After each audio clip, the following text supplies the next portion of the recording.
Welcome to the FireStorm podcast, where it's been a few years since we've talked about anime as a whole in general, and a lot has changed since the last time we did this like 5 years ago.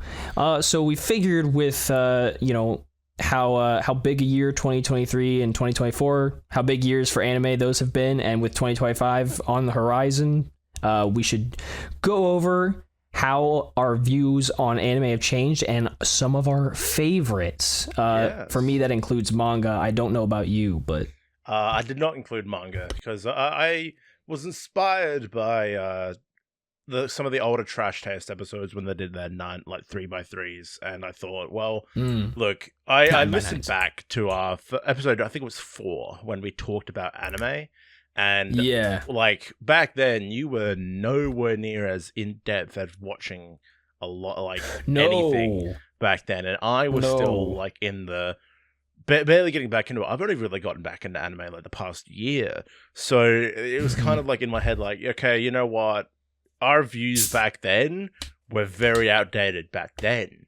So I thought now in a new light, where you're doing all these like seasonal roundups. You're watching every bloody show, you're reading a whole lot more, and I'm getting back into anime as well. I thought, screw it, let's talk about it with a new lens. And I admittedly, when I made my 3x3, I've made actual images of them as well, so I'll set of yours and mine, because you sent me your list. I have I did. You my list. Perfect. I was like, I didn't come prepared. Yeah, I'll send them to you because I looked up everything you sent me, and you might be surprised because I think I know how you think. I think I know how you think. Maybe I think you thought I was gonna include some stuff, and you're gonna be surprised when I don't include that stuff. So I'm sending them to you. I'm all about it. I because I think. Yeah, we've approached this differently, I think. Definitely. So, because I've approached mine in a very like sort of, we'll get into it later, but I've approached mine in a very specific way to make sure that I can include a lot of stuff that I really like. So. Okay, cool. Yeah. So for all those, but you should go first because I have a lot more. Yes, for all those that still don't get the gist, we're going to talk about our anime tastes. We're going to be talking about our 3x3s of what our favorite anime and for you as well, manga currently are. And we're going to talk about some honorable mentions of other stuff that we really enjoy, but we're really going to get in depth about these 9 that we've each chosen. So now I'm going to display it on screen for the video, and I'm going to send you the images now. So... Oh, sweet. Whenever they process. Okay, yeah. Their Discord takes some time, it's processing. But yes. I am curious. Yeah, it's going to be an interesting discussion. I still, like, as I was looking through my anime list, I was really contemplating, like, all the new stuff I've watched and how much of an impact they made on me compared to older stuff. And I even when I listened back to episode 4, first of all, wow, I sound young. Like it's weird. I sound different. Hold on, the files. Me too. We both like you sound like you're.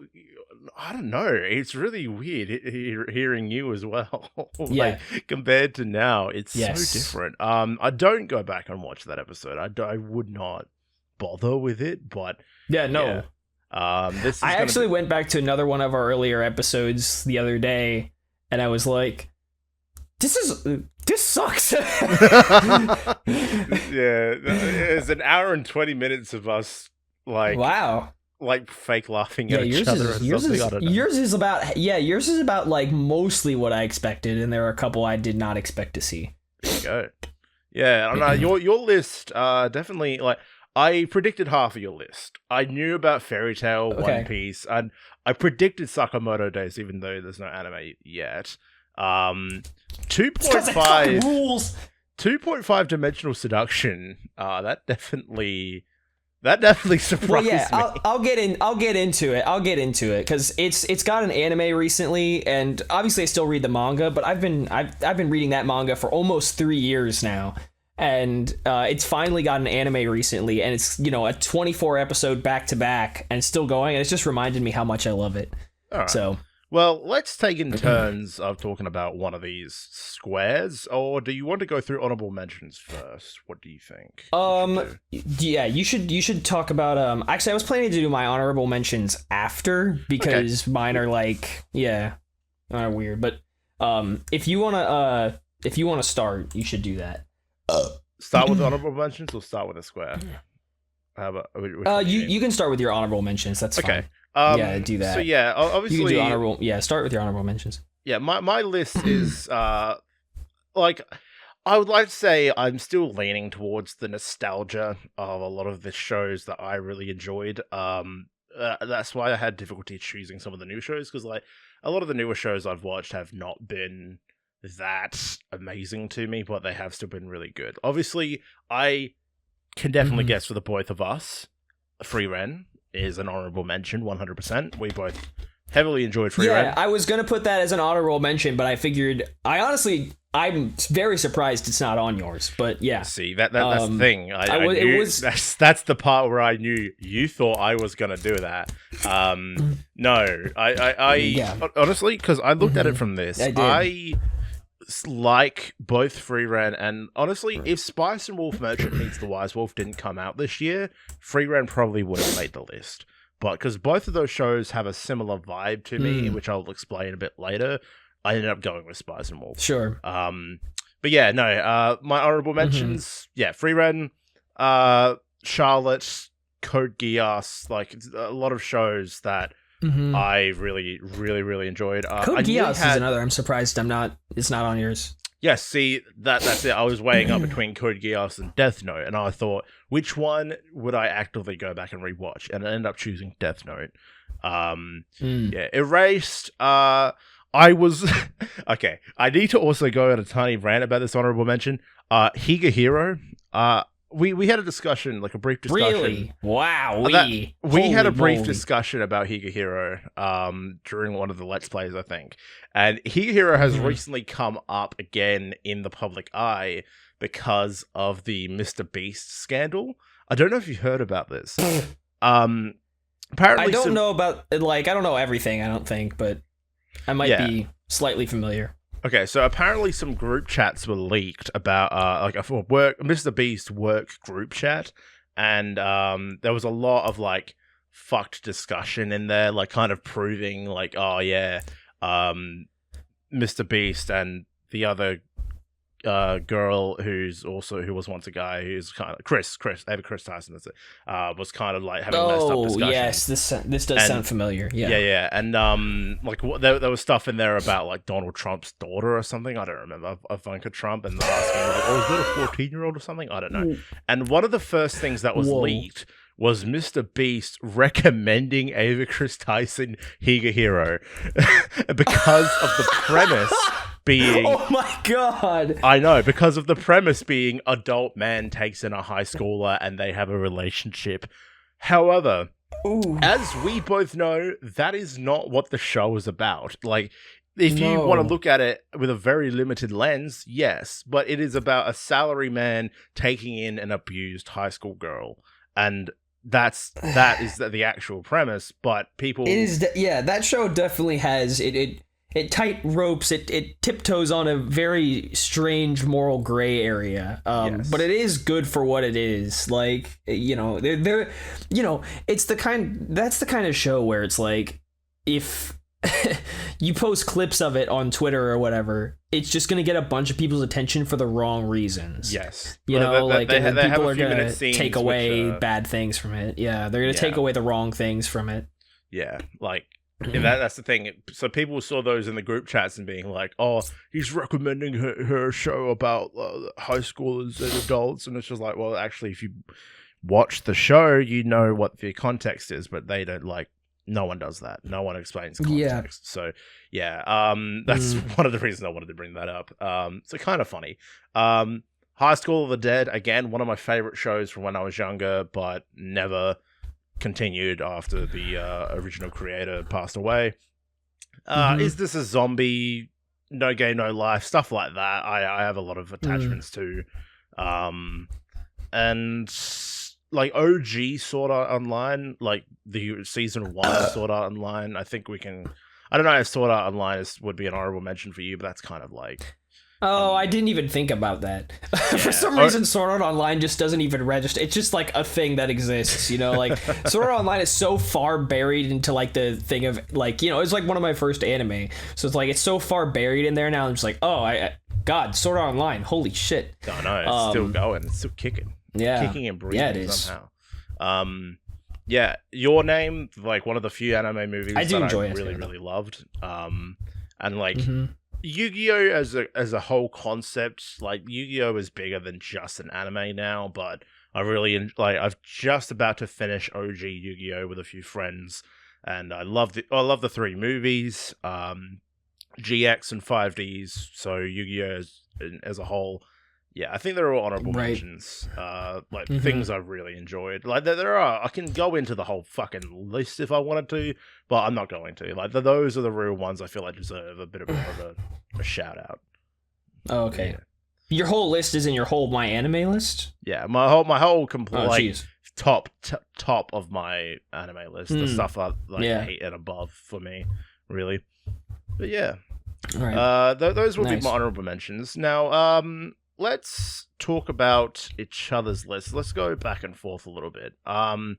Sure. Yeah, I really want to know about 2.5 Dimensional Seduction. That threw me off because I saw the name when you sent me the list, and I'm like, I've definitely heard the name of that before. What is that? And then I looked up the image, and I'm like, oh, it's that one. It's that fucking one. Yes. Oh my god. Yes. So.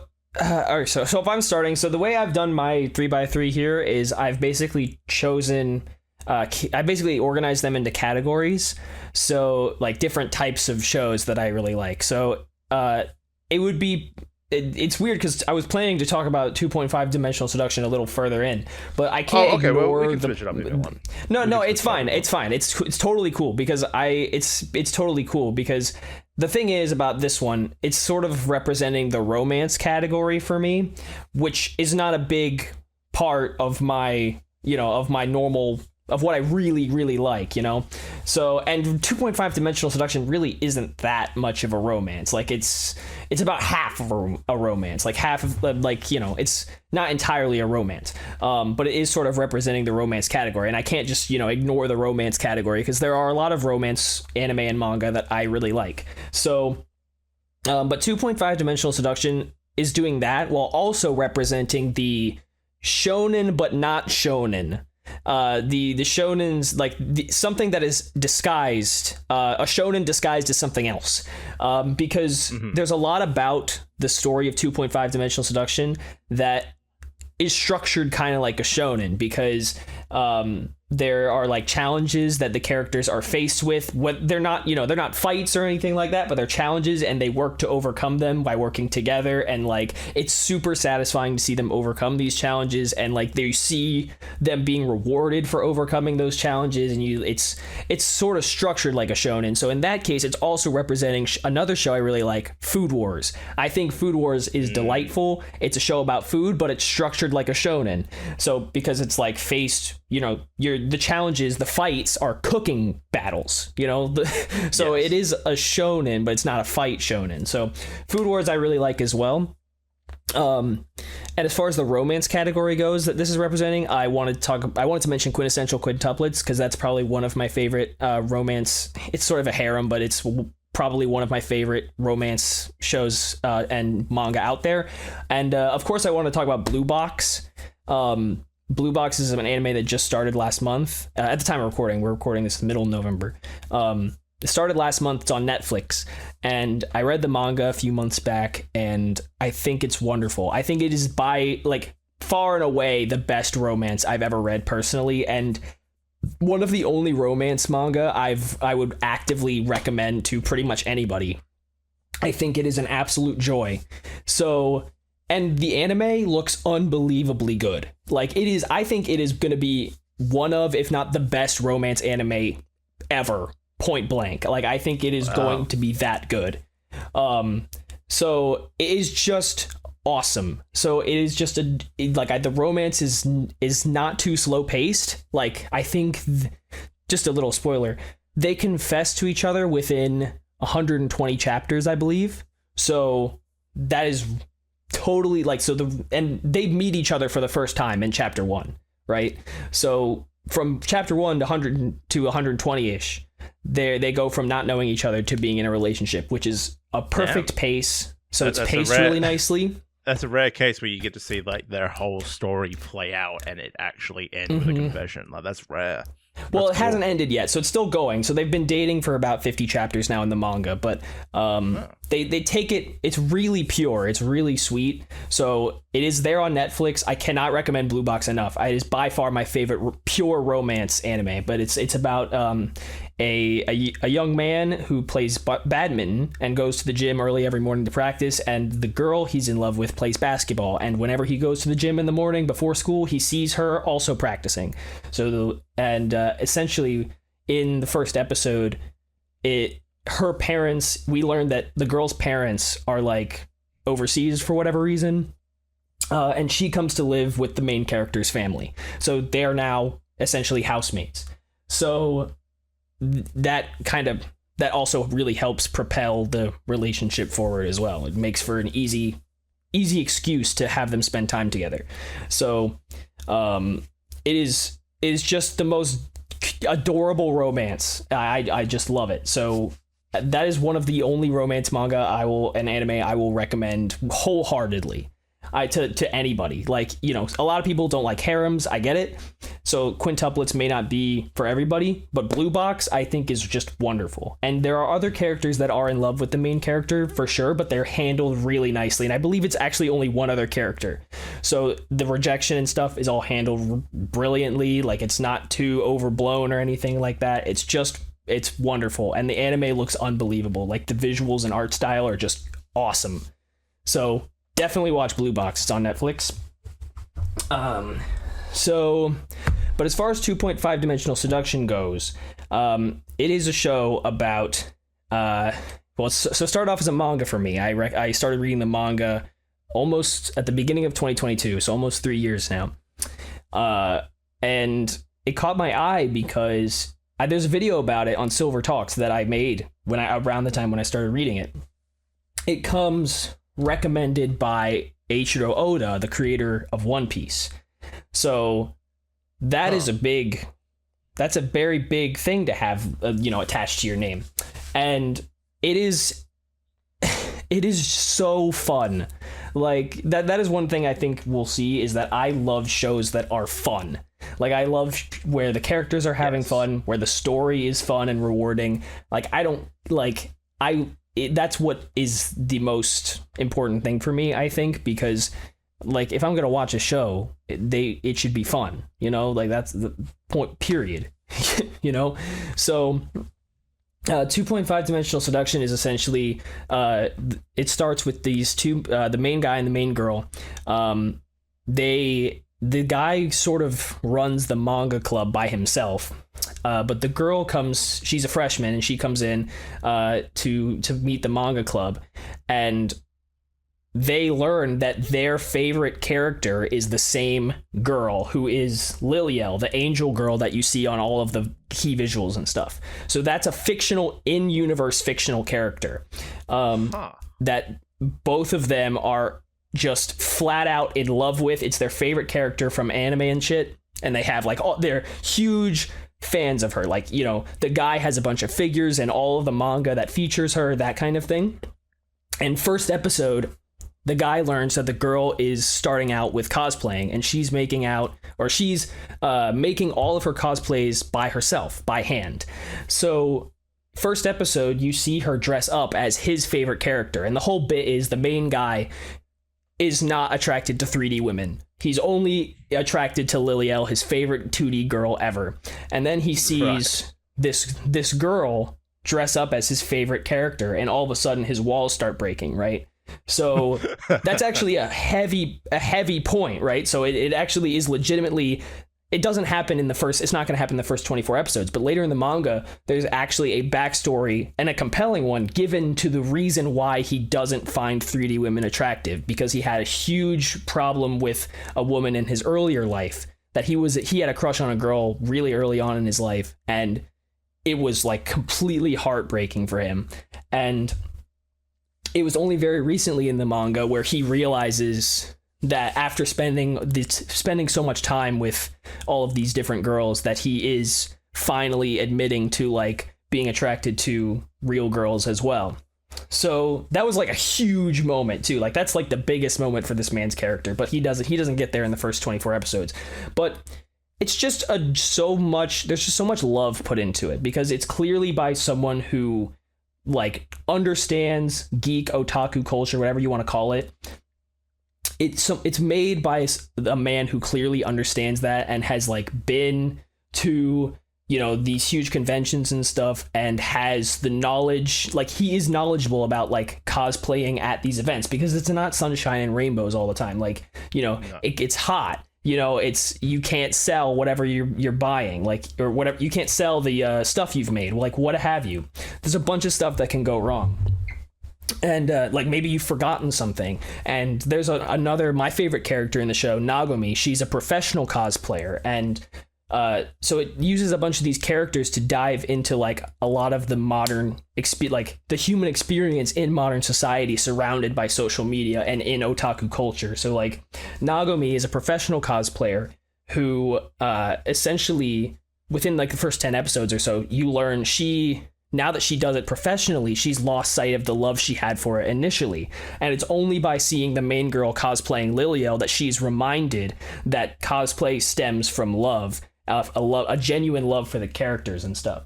So, and you know, you see how because now that she's professional, she gets harassed all the time online and stuff, and like bullied, and constantly feels like she has to be the best at everything, when later on she realizes, hey, if you don't genuinely show and express your love for the work and the fictional character you're trying to bring to life, why even bother in the first place? So it's a lot of stuff like that. There are a lot of really compelling characters. Surprisingly, like the first few episodes are really fan service heavy, but if you push through it, and it's not like it's bad fan service, so whatever. If you push through that, the character, there's a lot of new characters introduced, like the second main girl who joins the squad, not Mikari, the third, I guess it'd be the third one overall, but the third girl is completely introverted, like she can barely speak to other people, and she learns through cosplaying alongside the main girl to like be more upfront with herself, be more confident in who she is. And there's one of the most compelling arcs is the fourth girl who joins the squad. She thinks her dad is dead, and her dad is a mangaka, someone who, like a manga creator. She thinks her dad is dead. Turns out he actually just, because her mom and dad got divorced like a long time ago, so she hasn't seen her dad in years, and there was a misunderstanding with her mom that she thought her dad was dead. Turns out he just went away and changed his pen name. So he's still making manga under another name. And they learn that one of the creators of a spin-off manga that's solely dedicated to their favorite character, Liliel, is by the fourth girl's dad. Is created by the fourth girl's dad. And the dad has like lost all love for manga creation because it's what ended up causing the divorce between him and his ex-wife. And because the fourth girl, Aria, she always loved the manga as a child, but then she grows up to be a gal, and she's not really as much into manga anymore. But she believes that she might be able to show her dad how much she loves him by cosplaying as a character from one of his earlier mangas, which didn't perform at all. I'm already too long, but like there's a lot of really compelling characters in this show, and it's really surprising. Like it really catches me off guard, and there's a lot of really satisfying moments as well. I actually can't recommend this enough. Like you have to be in the mindset that this is silly. Like it's a silly show. It's going to be fan service heavy, and like there's a lot of otaku references and stuff. Like you'll find enjoyment out of it if you like are also the kind of person who reacts to fictional characters like, oh my god, they're so adorable. Like if you're actually super into it like they are, because I know I am. So that's the kind of thing that I can relate to. So it's just it's wonderful. Like, there's so many really satisfying moments. I wish I could get into it more, but it's amazing. Like, it's so good. The anime is not like, it's not, the visuals are fine. Like, it's not anything groundbreaking or anything, but it is just, the voice acting is so good. It really brings the show to life. So that's probably the one of them I'll spend the most time on. But I just love 2.5 Dimensional Seduction. Like, it's such an unexpectedly compelling show. It just has so much character, so much depth of character, and it just explores these, like, these super geeky, nerdy characters who have struggled with different problems that I think a lot of people could potentially relate to. So, and unlike My Dress Up Darling, it is actually about cosplay. So there. Wow, that's slam dunk. I was gonna say, like, at the very start, it sounded like, okay, very similar premise to My Dress Up Darling, but then it actually goes in a different direction, and it actually it is so good. It's so good. It has no right to be as good as it is. Well, it's amazing. I was a big fan of My Dress Up Darling as well, so that definitely, considering this sounds like that plus more, I definitely will add it to my watch list and give it a crack. Mm-hmm. I'm definitely curious about it now. Oh, that's cool. So I love stuff like that piles up. It's just like, turns out there's a fourth person, and their father was a mangaka, but the father died. No, it all ties in. Like, it's so surprising how well the story is told, and like how much everything ties together. It's such good storytelling. Like, it legitimately is. Like, it might sound like I'm joking because it's a stupid show, but it actually is very good. No, absolutely not. I don't think you're joking. It's just that I just love when stuff like that happens. It's just like, here's another person. It turns out that I don't know. I just love stuff like that. That's really it's really interesting. No, that's cool. I'm definitely gonna give that a crack. I'll add it to my watch list once we're done here. No, awesome. It's delightful. All right, what do you want to hear about? Well, out of my list, unless you got something else to say about 2.5 Dimensional. No, I don't. No, I mean, I could keep going, but I won't. Instead, like, wait, if you're gonna watch it, did you say you made something up talking about it on Silver Talks? Yes, it's one of my oldest videos. I early 2022. I made a video recommending it, and just because I was at that point in 2022. I was about at the point in the manga where the anime will end in a few weeks' time, which, the whole plot with the fourth girl and her dad had already resolved, and I was hooked at that time. Like, by that point, I was just full on hooked. So I made a video recommending it almost 3 years ago now. So I stand by it. It's like, because at that time, My Dress Up Darling had just finished, and I was like, my 2.5 Dimensional Seduction is just better in every single possible way. Like, I don't know, it just made me unsatisfied because it seemed like My Dress Up Darling was going to be about cosplay, and then it just wasn't. So I was like, here's a manga that's actually about cosplay and actually has some real depth to it, proper, like, interesting characters, and like, not to say My Dress Up Darling has bad characters, because it doesn't, but yeah, that kind of like, it's really So whereas My Dress Up Darling really focuses on the relationship of the two, like, sounds like this actually leans more in towards cosplay and the and there are some really culture. Like, there's legitimately, in those first 50 chapters, there were at least a couple moments where I was pumping my fist, like, let's go, like, in excitement. Like, it's surprising how well it's like, how it hooks you along. So yeah, it's so good. So love that. Awesome. All right, well, if you want, I can add in the iCard recommendation to that video. Yeah. I don't know what it's called. It's not a very good video, because I only talked about, like, because, again, I didn't want to spoil anything in that video, so, because it's best experience if you just watch it. So, yeah. But it's on High Dive, so if you can get to High Dive, then I recommend it. Well, there you go. Good first suggestion. Yeah. What would you like to hear about first from my list, dude? Why not just start with RWBY?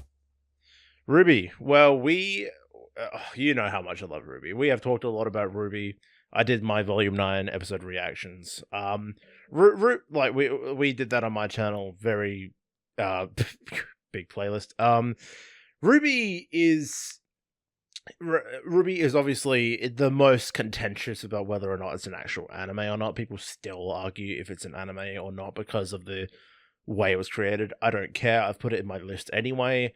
RWBY, it's just one of those shows that really, it started off so ground roots, like from the ground level, building your way up. It really shows how much something like a simple passion project can grow and become a really popular, world-renowned IP. And that is like, it's almost that sort of origin story that it's just you want it to succeed. Whereas like, there are a lot of fans out there that, well, I couldn't really call them fans. That a lot of people out there that just hate the whole concept of the show. The fact that it even exists really annoys some people, which is bad because it is proof that starting off from nothing and making an IP that just works and has like a really appealing visual style. Like, not to say the 3D animation style of the first volume was good, it was very jank, but the simple concept of 4 girls go to a school and fight big monsters, that, like, it was immediately a hook, and you can thank Monty for his amazing fight style because of that. Mm-hmm. It obviously has grown and developed since then, since it's become a bigger IP, since Monty passed, and since it's been now bought out by Viz Media after Rooster Teeth collapsed in on itself. RWBY is somehow still mainstream enough with anime fans that people will still go back and watch the trailers. People will still tune in and check out like what's going on. And RWBY, to me, came in at the right time when I was starting to get really serious about my writing, and RWBY just kind of entered my life at the moment where it gave me enough inspiration of like, look, anyone can make something and make it big. That's basically why I got attached to it. I don't know if I've mentioned the story before about how like I got into RWBY the same week that Monty passed away, and I think so. Yeah. Yeah, it was very, very unfortunate because I remember telling my friend at school about it. It was like, oh, I've just watched 2 volumes of this really, really cool 3D show, and then at the end of the week, he passed away, and I was like, I don't know if it's going to keep going. The creator just passed away, and my mate's just like, well, sucked in for you. But then Volume 3 obviously happened, and it was like Volume 3 exceeded expectations. Even if you want to just talk about Ice Queendom, which is another good thing I could recommend. If you are iffy about getting involved with 3D shows, at the very least, Ice Queendom deserves your attention. Although it does rush over a lot of aspects of the first volume and kind of just jumps hurdles, Ice Queendom has a mostly new original story about it that also allows the characters to like feel like themselves while being in a different setting, because it actually explores everything to do with Weiss and her family, with Blake and the Faunus prejudice that they receive, and RWBY's like will to be a good leader, and Yang is also there. Like it is a very good product, and like that's how big RWBY got. That the fact it even got an anime like that, like Ice Queendom, is just a proof that it is still popular today, even back compared to its heyday. Yeah, no, the whole story of RWBY and the fight, like, obviously you're there for the fights, but then I'm glad that they actually made a compelling plot on top of that, because volumes 1 and 2, I didn't really care about the plot. It was like, yeah, some White Fang stuff, and like that's the whole thing. Like the plot has gone so far beyond the White Fang stuff. The White Fang isn't even like a thing anymore. Like essentially, they killed a big bad, and then the White Fang just are gone. Poof. Where are they? No one knows. So the first few volumes don't really have a lot in regards to plot, but they do have a lot in regards to just characters, substance, and fights. You get to really understand who the characters are, and you get to that. There is that vast of a variety. Like that's the thing. A big cast can easily be mishandled, and a lot of the cast has definitely been mishandled. Where is Coco and Velvet? Where are they? But and CL, of course, that was even a reference in Volume 9. They referenced where is CL. It's just like, well, no one knows. But from the main cast, from like Team RWBY, Team Juniper, from like Penny as well, like you can easily find your favorite. They all have very distinct personalities, and that's one thing I do appreciate is that they're all different, and it helps with the very colorful, bright color scheme that they all have, like a different tone towards them, and they all have distinct personalities that like, complements that. Like they're very well crafted and designed characters, but there's only like some of them that truly get to excel, and that's where you get to really choose your favorites. Like I think both of us can agree that like Weiss is our favorite from the cast. Weiss is I think Weiss is out of the main four definitely. What about the broader cast? Have you ever thought about like, which one would be your favorite? Oh man, I feel like I had an answer and then I forgot it. I do like Nora a lot. I like Airheads, so Nora's great. That makes sense. Yeah, I do not. I feel like there was someone else and I forgot who they were. Anyway, yeah. Yeah, I'll say with Nora for now.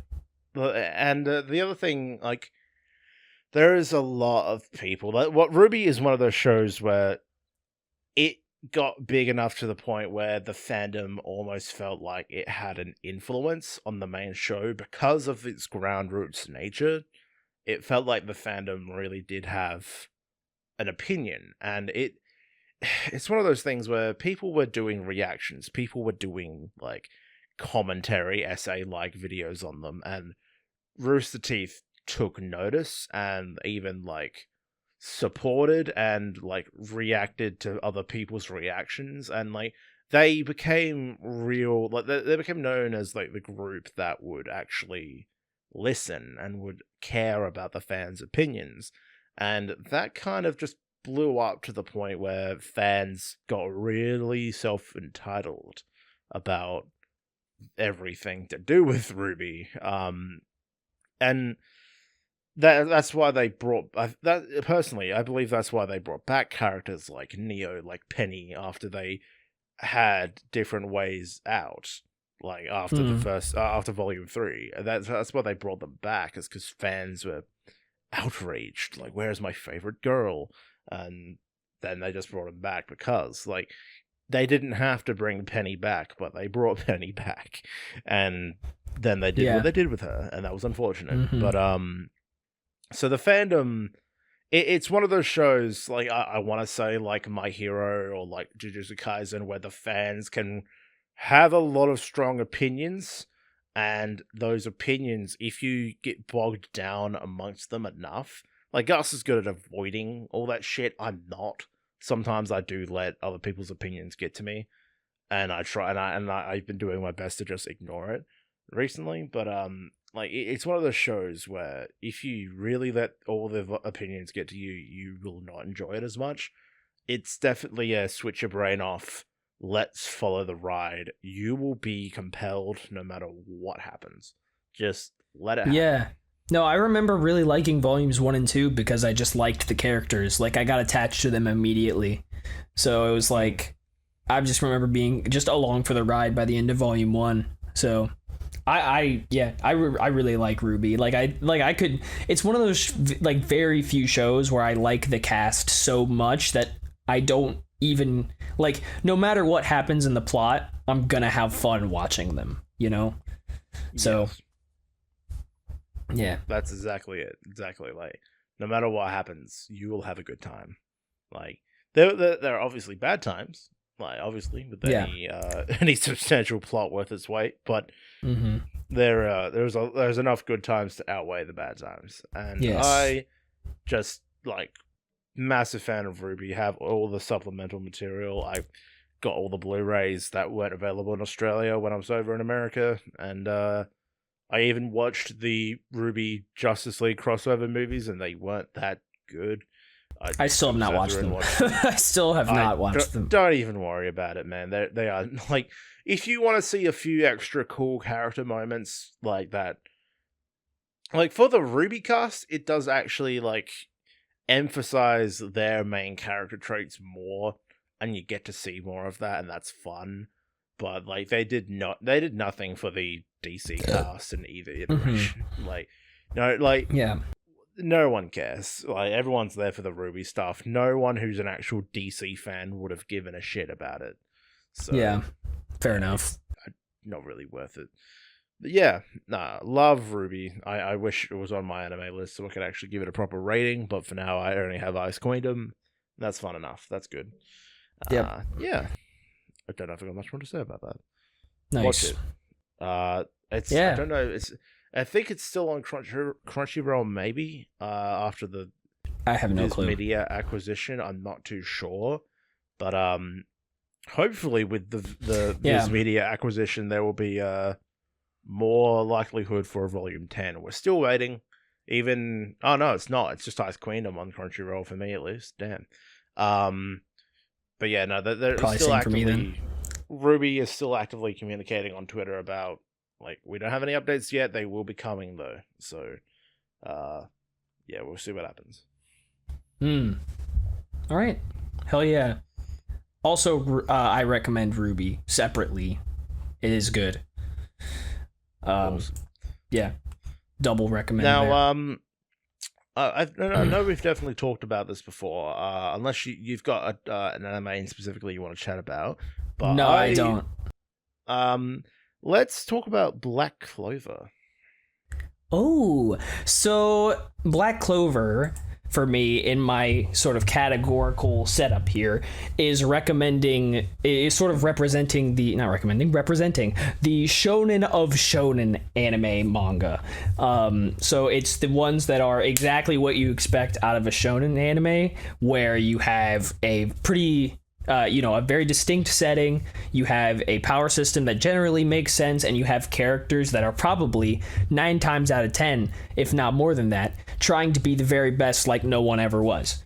So that's sort of what Black Clover, but I think for me Black Clover hits all the right notes because Black Clover doesn't have like the best, it doesn't have the most fleshed out story, but it just has such good characters that nail all of these, because the moments for me in shonen anime that I really, really I'm always jumping out of my seat, pumping my fist for, are the ones that, not the things that happen necessarily during the fight, but the ones that are before, preparing for the fight, or in the middle of something where it's a dramatic rescue or something like that, where these big moments that define a character, and Black Clover has so many good ones, for Asta, Yuna, Noelle, even Yami, and a lot of the side secondary characters. It just nails all of the right notes for me as a shonen fan.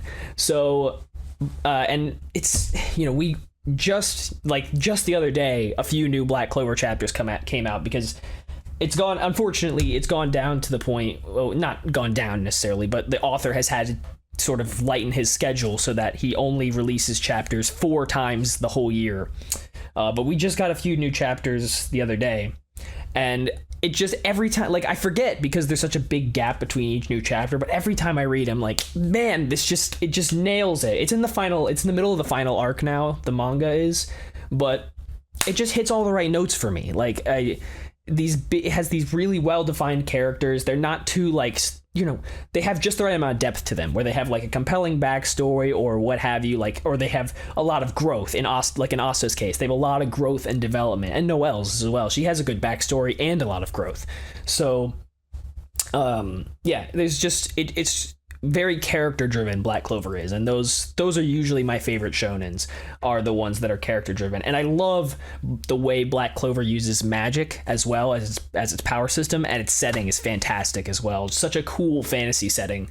So like I said, Black Clover nails all the right notes for me on a personal, so just for my personal taste. But it's also, so the sort of honorable mentions in this category would be Naruto, another one of my favorite shonen. Like, it's, you know, of the big three, One Piece and Naruto are my two favorites. I like Bleach slightly less, but it is still very good. But Naruto, just, it's another one of those. And again, this is another sort of representing thing about shonen, is that there is some goofiness inherent to a lot of shonen anime. Like, whether the main character is a bit goofy and silly and, like, you know, in Asta's case, very loud. You can't always take it 100% seriously, and I like that about shonen anime, because it's not serious all the time. So Naruto's another good example of that, where there's a sense of humor. Naruto has such a good, compelling story. I didn't watch the anime, so I don't know anything about the fillers. So since I only read the manga, I experienced the story as it was meant to be told, like at the right pacing, and it's so good. It you know, like you mentioned with RWBY, a lot of characters, even in like Black Clover, but especially Naruto, a lot of characters get mishandled, and it's unfortunate, but you can't help it sometimes. Another honorable mention would be My Hero Academia in this category. Again, big, you know, I'm not going to sit here and talk about My Hero Academia too much. It's just, it's great. It ended recently. A lot of people didn't like the ending. I was okay with it. That's going to be, you're going to hear that a couple more times. I know. There's a lot of things that have ended, and a lot of people that don't like the endings. Yeah, a lot of people. Yeah, a lot of people don't like the ending. I was fine with it. You won't hear that. You may hear that like maybe one or two more times. But yeah, I thought it was good, especially the final arc. Like, overall, My Hero Academia's final arc was, in my opinion, one of the strongest in all of recent shonen. Like, it's had its ups and downs, but it has such a strong cast and a diverse cast that it just works, of characters that just work. And like I said, a lot of character defining moments in the final arc, which is a lot of the stuff that's usually my favorite. Especially my favorite character, obviously, Shoto Todoroki. The way his arc resolves, like, his arc is maybe my favorite for any character in all of shonen. Like, it's impeccable. So, and I love the way it's resolved. Like, you know, you could argue Deku, and specifically Deku's arc, was not rounded out as well as it could have been, but Shoto's was immaculate, so that's all I really cared about. But even like characters like Ochako, like the girl, the Gravity Girl, had a really well-rounded arc. So like the final arc of My Hero Academia just did really well, in my opinion. You know, you don't always stick the landing. Like, the final fight, a big final fight in shonen doesn't always live up to expectations, and I don't think it did. Like, it definitely didn't live up to my expectations, but it wasn't bad either, because again, like, the final fight in My Hero Academia is very like symbolic. Like, it was very character driven, so it's not as much about the actual fighting as much as it is about the character resolutions and like the resolving of an arc and that kind of thing. Right. So. And My Hero's been going on for a long time. So like, yeah, it's been the manga eventually. The manga was over 10 years, I think. So pretty impressive run. But yeah, and then back to Black Clover just briefly. I remember like, I don't think I ever gave Black Clover a proper chance, because I remember watching one of Giguk's videos where he was doing his own like anime roundup, and literally all he said about Black Clover was just like, Asta screams, and then it was just all the cuts of him screaming, and it's just like, yeah, he's annoying, and then it fucking just continued. I love Asta screaming. I think it's fantastic. I think it's awesome. I think because of that, it just sounded annoying, and I think because that's what honestly put a lot of people off at the beginning. Is because that's all he was known for, and then people were like, well, that's annoying, fuck that. But definitely from hearing you talk about it over time, it's really grown into its own, and sounds like it. Oh God, yeah. And I think I never watched it, but I believe Giguk actually did make a video saying Black Clover is actually good now, and it is. It is very good. It was, yeah. It is a very, you know. It takes a little while. Like, if you're the kind of person who is put off by like one specific thing, like Zenitsu, for example, Asta is nowhere near Zenitsu, but if you are the kind of person that like where one thing can ruin the entire experience, yeah, Asta being loud might do that for you. But for me, that would never bother me. Like, I am not the kind of person that lets one thing ruin an experience for me. So, because like, you know, anyone with a brain could think Zenitsu is annoying, you know.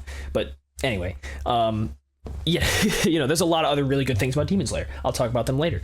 Yes. But yeah, Black Clover it's fantastic. Another sort of, I'll briefly mention a couple others in this category. A strange one, this maybe should have gone in the other category that's like things shonen with a disguise. Dr. Stone, another one of my favorite manga. I think yeah, Dr. Stone is fantastic. It's not a traditional shonen where it's like things are fighting, you know, people are fighting all the time, but there's clear character growth. There's very well-defined progression for everybody and really good character arcs as well. Like, it's one of those that has a really well-defined cast of characters, and you see them like grow and develop as they take on new challenges and stuff like that.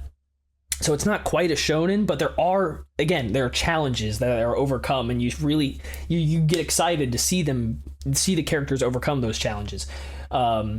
So I wouldn't necessarily say there's like a whole lot of character development, especially Senku. Like, he's kind of the same. He doesn't really grow as a character that much, but he is the leader. You know, he leads everybody through this like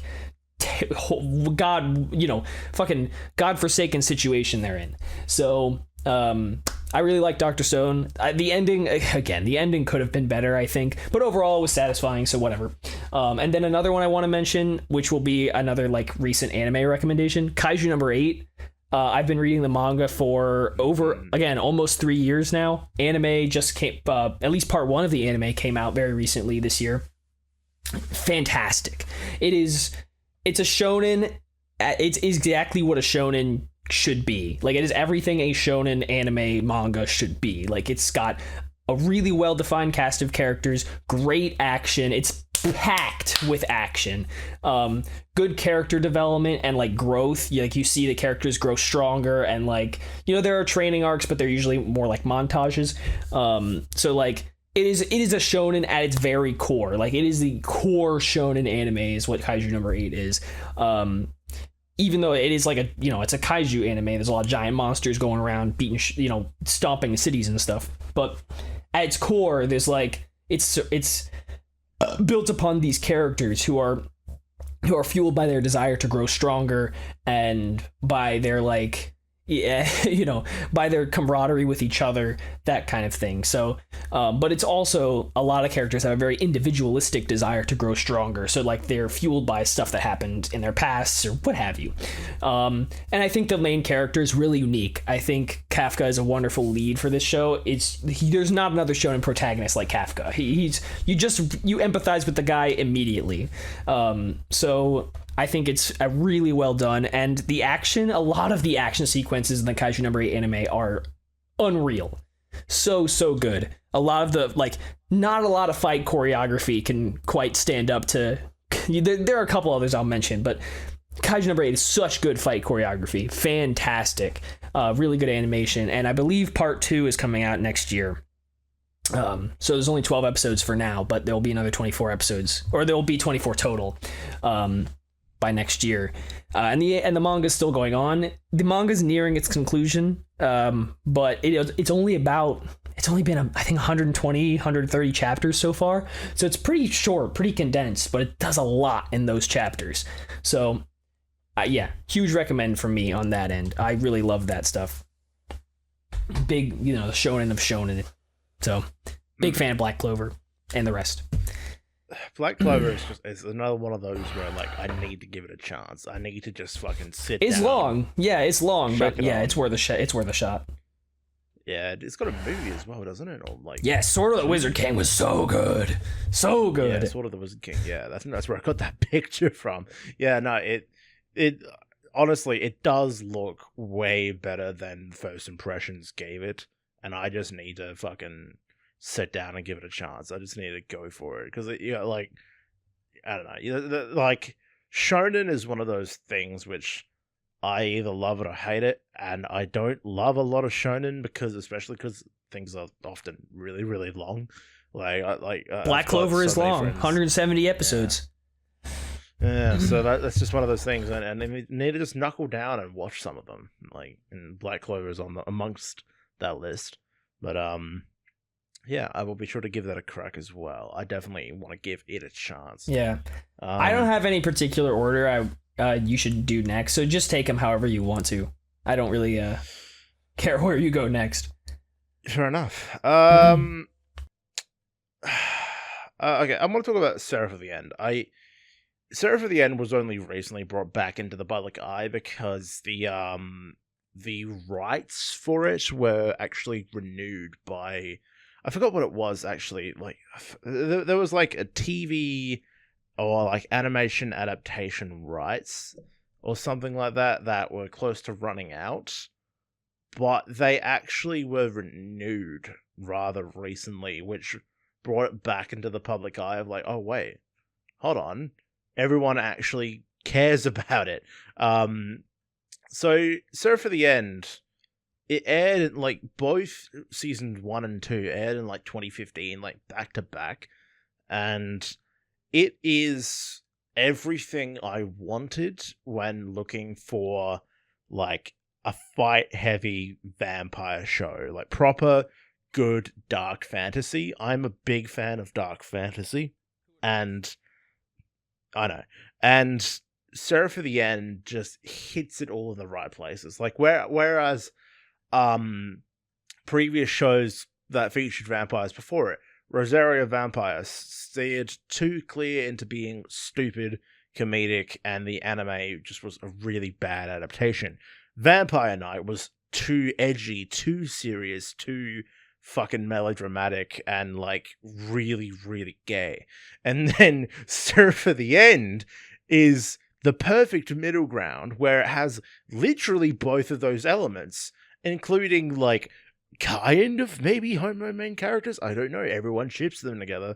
It's really weird, but it's also really cool because like it explores the depths of their bonds, and it really hooks you straight away with the classic introduction of like, here, look at this orphan family, and then oh whoops, they're all dead, and then two people survived. One of them wants revenge, and one of them falls into the dark nature that a lot of people tend to have, and joins the it becomes a vampire after being saved by one.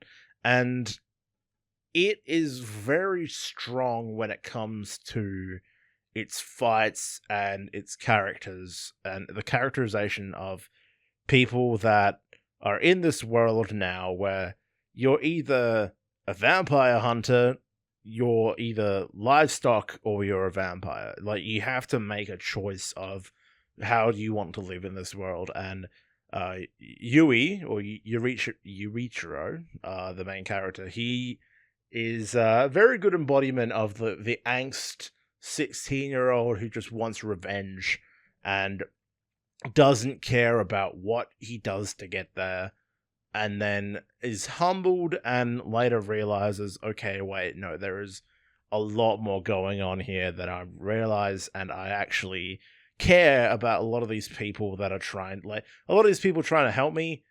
Why are they doing that? Oh, wait, humanity needs to stick together. I need us to stop being a selfish prick. It takes them a while to get there, but when it gets there, it actually is very heartwarming, and they did a magnificent job with both season 1 and 2. The pacing was very nice. They had so they joined. I don't know if you ended up watching Seraph of the End after the.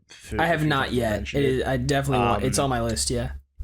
Yep. So he manages to join the Moon Demon Company, a group of vampire hunters, and they all make contracts with like these underground demons to get unique weapons that can slay the vampires. And the soul in the weapon he gets immediately tells him, there is something different about you. There is something in your spirit that is very different to any other human I've met. And that later is revealed to be an ability to control more of the demon power that the sword can offer, and he like becomes half demon himself. And it is a very cool transformation, very cool sequence of events that leads him there. And it's I don't know, the whole, like, all the characters as well. You have the his best friend, that Mikhail, who the way they find each other after so many years, because like I think they were both 12 when they were separated, and Mikhail became a vampire, and he grows up the angsty, pretty blonde boy vampire, and he everyone's like, ew, what the fuck, he was a human, like all the vampires hate him. And then he like literally doesn't give a shit about anything until he finds Yui again, and then he's just like, holy fuck, my family, they're still alive. And he he has like an unhealthy obsession towards him, because like it's that whole character of like, I am being forced to do what I am now. I will give anything to go back to the way things were, and the only thing that was back then that is still a constant is Yui. So he has like a very unhealthy obsession with Yui. Like, that's where everyone's just like, oh, he loves Yui. And I think there might have even been a confession in the manga. Like I think that is just straight up a thing that happens. That's definitely why people ship them all the time. But obviously there are a lot of other characters that really fit the mold. Another favorite is Shinoa, like one of the only female characters there, but she is actually really, really funny. She's the sarcastic, teasing other people character, and then is later to reveal to have a lot more depth. And she has a scythe, which everyone loves. That's like, everyone wants her and RWBY to have a death battle. Yeah, it's the characterization of everyone is very good. Everyone's very strong.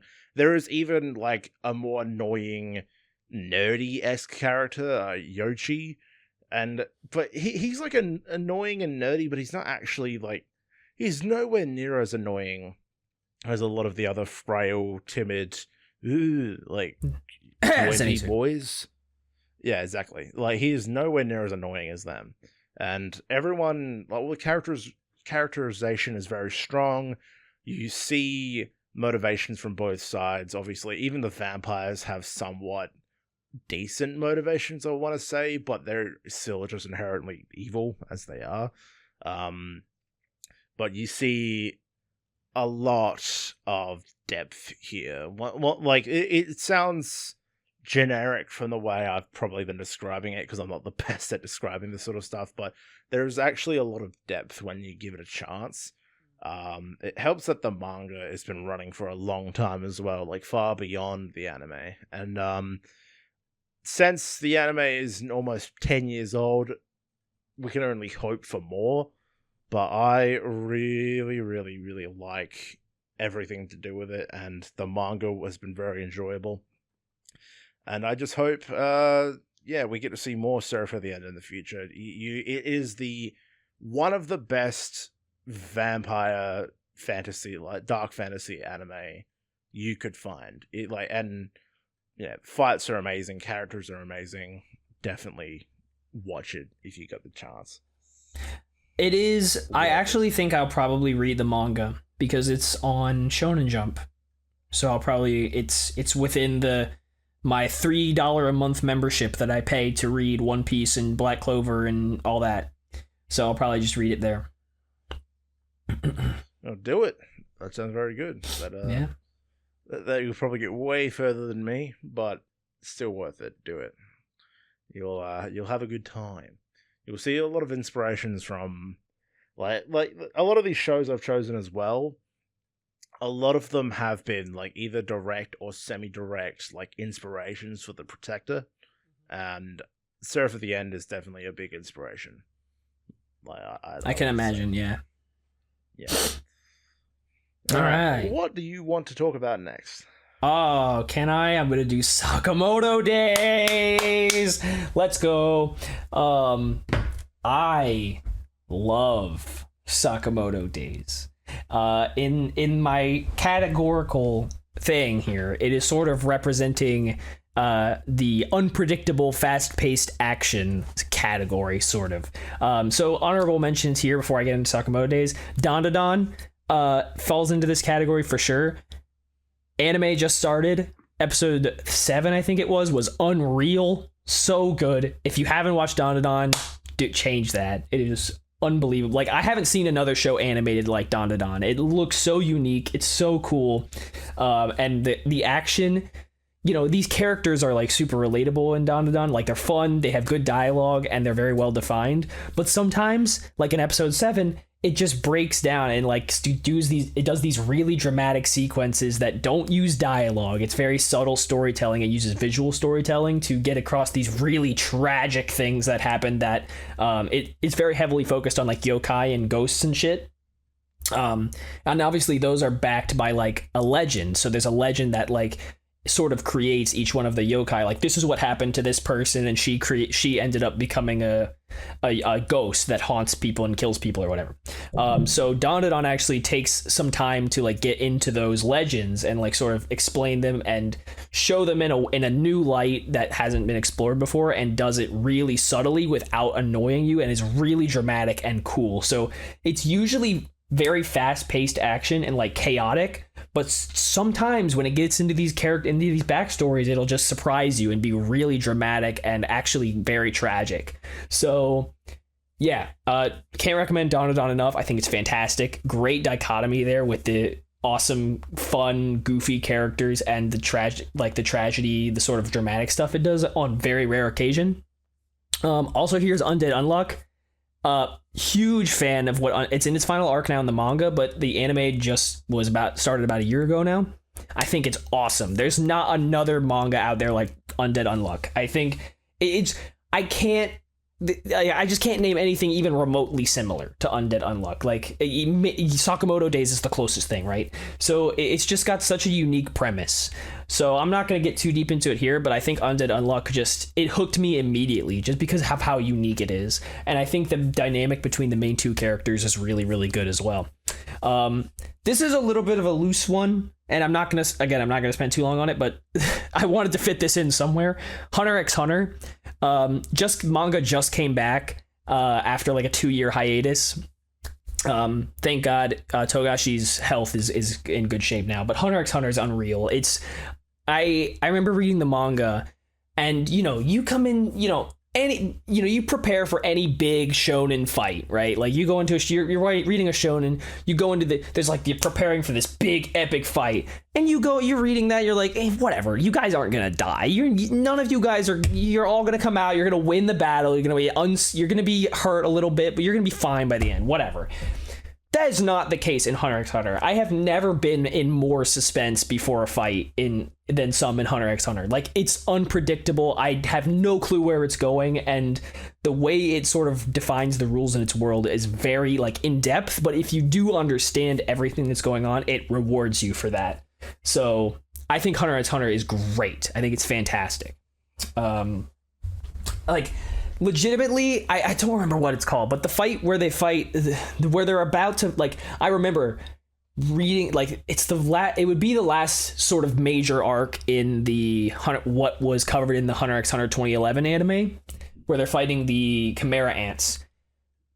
I have never been like, what the fuck is about to happen? Like, I have no idea what's about to happen. You have no idea who's gonna die. You have no idea, quite possibly the enemy, like the villains, could be victorious. Like, I've never had less of a sense of, like, I've never felt an arc more unpredictable than that one. Like, it's I think Hunter x Hunter is so good. Worth a watch for sure. The 2011 anime is fantastic as well. I've watched a handful of episodes. But back to Sakamoto Days. There's not another manga quite like Sakamoto Days. It is just it's so fun. Like, it's got this really compelling story that it builds over a long period of time for sure, and there are good villains and good, very well defined characters to go with it. But it's, Sakamoto Days is about it's like the most legendary assassin of all time, right? Here's the premise: most legendary assassin of all time retires, gets married, has a kid, and lets himself go. All of a sudden, just out of nowhere, he owns a convenience store in the middle of buttfuck nowhere. There's a bounty put on his head for assassins. There's like a gazillion-dollar bounty put on his head. And so all of a sudden, a bunch of assassins started like coming after him, and he has to like fight them off. Like, he doesn't have any assassin weapons anymore. He doesn't keep any weapons on him anymore. So he has to fight them off using like convenience store tool, like fucking candy bars and ballpoint pens and shit. He has to fight off all these assassins. This is just early stages. He has to fight them off without his daughter or his wife finding out. Because God, his wife will have a fit if he realizes he's been fucking killing people in the convenience store. It's just... and the action is I would say 80% of it, 75-80% of all of Sakamoto Days period is just fights. It's so fun, and the action is so dynamic and well choreographed. Like, I can't say enough good things about Sakamoto Days. And it has everything else you could want in a shonen as well. So like, it's got that sense of silliness. Like, it's this, really compelling things are happening, but you have to realize that at the same time, like, Sakamoto is fighting these people doing ridiculous stunts with like the most mundane shit imaginable, while these enemies are legitimately trying to kill him. So it's hilarious in that sense, but it's also really awesome. And but again, it's got everything else you could want to shonen too. Really well defined characters. The secondary main character, which this sort of adds to the dynamic as well, has the ability to read minds. He's a psychic. He has ESP, rather. He has ESP. So he can read minds. And Sakamoto himself isn't much of a talker. So the fact that the secondary guy can read minds helps, when Sakamoto doesn't want to talk, he just reads his mind. And that helps add to the sort of the humor of everything or whatever. So there's more than just that as well. So, and lots of good character growth and development. But again, the draw here is the action. It's so good. Like, I'm really excited. The anime is going to start up in January. Less than 2 months from now. And it looks very promising. I'm going to talk about it. It's one of my recommendations for next year. My number one big recommendation for next year. I'm going to recommend it to my parents later. It is fantastic. It is so fun. Like, I just can't say enough good things about it. So, yeah. Sweet. Wonderful. I'll quickly talk about something we've already had a pretty good discussion about. I'll talk about Spice and Wolf. Hell yeah. We recently did an anime review on Merchant Meets the Wise Wolf. So if you want a full explanation, I'm gonna talk about it all there. But yeah, as I said at the start, if Merchant Meets the Wise Wolf didn't come out this year, Freeran would have probably taken this position. Both have very similar vibes to me. Obviously, the whole premise of main character with special ears who's basically immortal finds a connection and then runs with that connection and has a different outlook on life because of it. Similar. I can see it in both ways. Yep. Obviously, there are defining details of what separates Holo from Freeran, but Spice and Wolf it's one of those shows that really, it doesn't like set a expectation or anything of like good romance, but to me it really just stands out as a wholly unique experience that you're not going to find anywhere else, that has a romance and a duo that just can't be trumped. Like in my opinion, like Holo and Lawrence are like two of the most well written, consistent characters that are so comfortable with each other and just so comfortable and very easy to watch and listen and experience just them vibing, and it is such a wholesome experience to be a part of. They even went out of their way to make 2 VR games, which are literally just like you as the role of Lawrence, just witnessing a little story be played out. They're not even games. They're just like VR mini novels. Like you don't really get to do much in the games. But like the power and the storytelling of what Spice and Wolf like has, like it has genuinely brought it back into the eye of all since the announcement of Merchant Meets the Wise Wolf. Like they I couldn't decide if I wanted to put the original or the remake here, so I'm loping in Spice and Wolf as a whole, because the original has such a charmful atmosphere of everything back in 2008 that made it unique, and even still unique to this day, whereas the remake just has everything you'd expect of quality in 2024, plus that vibe that the original gave you with the well-written characters, and it helps that they brought back the same voice actors. Again, I go into it way more in depth in the review we did, but Spice and Wolf, it's a lovely, wholesome experience that you can enjoy if you are okay with being maybe slightly bored on occasion, because there is just a lot of talking, but it is one of a kind experience that I don't think you'll find anywhere else. But people said the same thing about Free Ren. Some people got bored by Free Ren, and Free Ren was luckily it could easily trump that with some of the most amazing fucking fight scenes ever put to page, ever put to animation. Free Ren looks incredible all the time, and again, that's a testament to it being made in the current day, where they are able to do such amazing things like Stark and the Dragon, or just any of the demon fights, which aren't just giant flashy light shows. Like the in-depth ones, like the actual choreography is really good. And yeah, I have you're right. Like, I understand you expected Free Ren to be here, and I almost did it, but I think there's just that love for Spice and Wolf that trumps it a bit for me. I do think in the future, because we're going to get more of both Free Ren and Spice and Wolf, that is confirmed. I am really going to have to like weigh in my mind which one is going to be a favorite for me. But I think what helps Spice and Wolf is that currently, at least, it's just Holo and Lawrence. There is another character named Cole that will get involved and join them and make a little bit of a trio, which that is the thing about Free Ren, is that there's the trio. There was 4 for a little bit of a time, but now it's just the trio again of Free Ren, Fern, and Stark. But I think because it was easier to just focus on the 2 characters, and Holo, her energy is just so different from Free Ren. Like, they have similar vibes, but at the same time, Holo is just so much more energetic, and like I think it's much easier to get attached to her.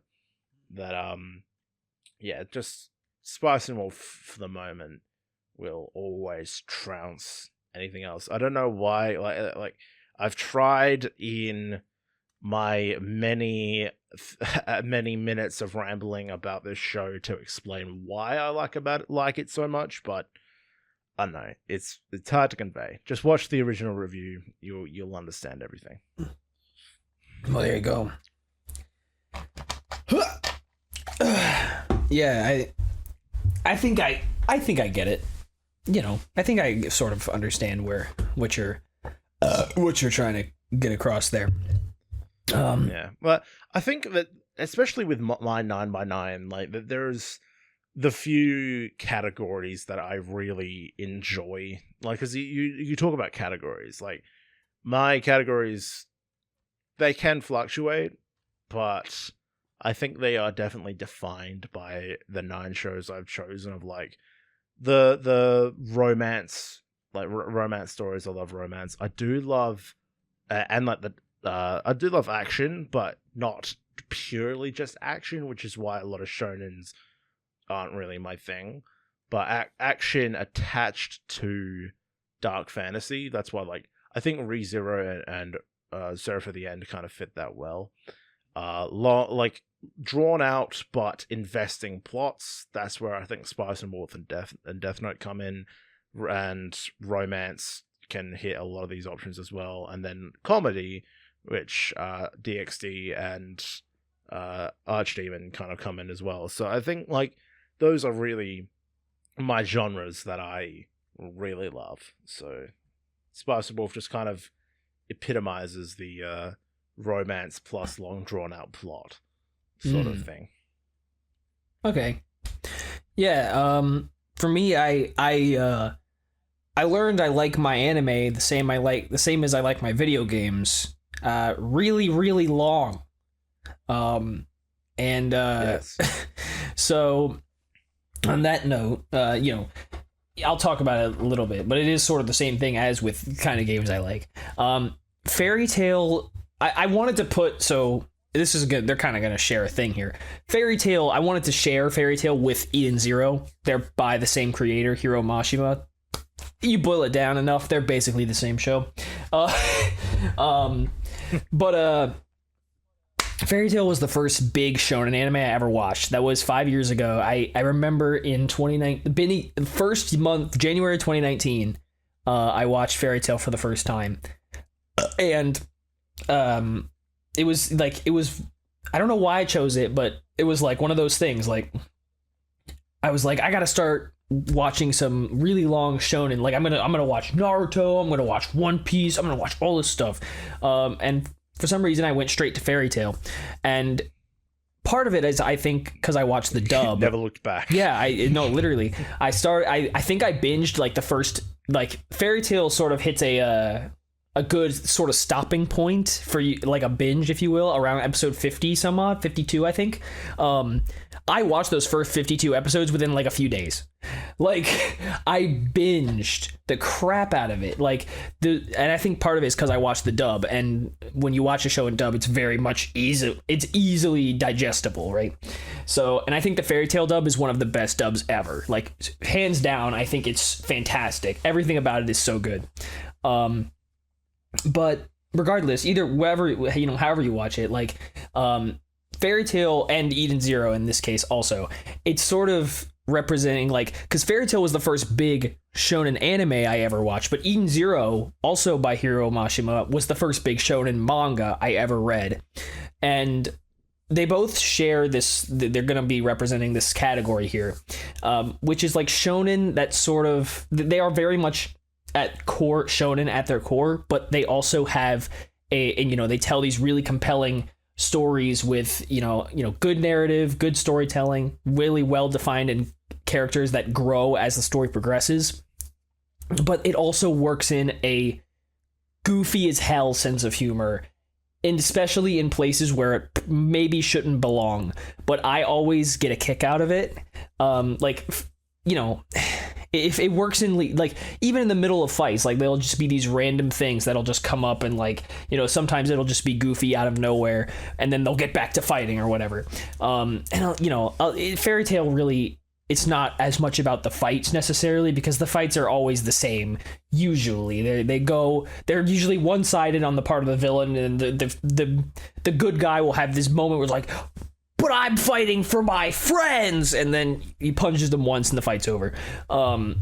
So it's not as much about that. I think Fairy Tail and Eden Zero both craft a really compelling and satisfying narrative that stands on its own without, because if you go through, like, the plot overview of, like, all of Fairy Tail or all of Eden Zero, the fighting aspect of it is not really major at all. You know, like, it's just going to be like a point that's like, this is what happened, you know, Natsu defeats X person, you know, like, who cares? Who cares necessarily how the fight goes?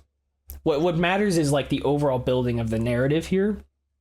And I think Fairy Tail is really underrated. Like, I was hooked on the Fairy Tail's narrative.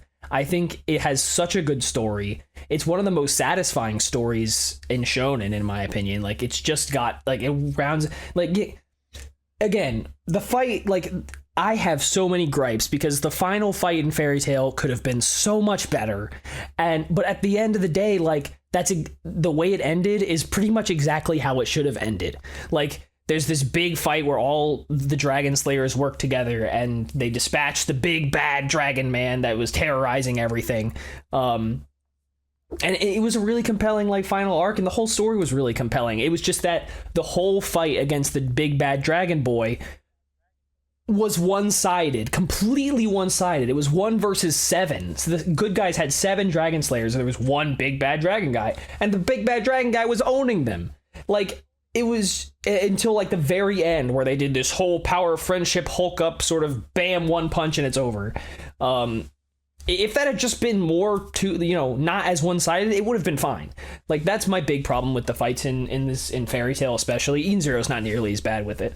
But yeah, that kind of thing. But like, it's just, but it also interweaves this really good sense of humor. And even if it doesn't necessarily belong, I always end up getting a kick out of it. Cause like, even when you're like, even if you're taking the story seriously, there's still room to like laugh and have a good time, even if you're in the middle of a fight or whatever.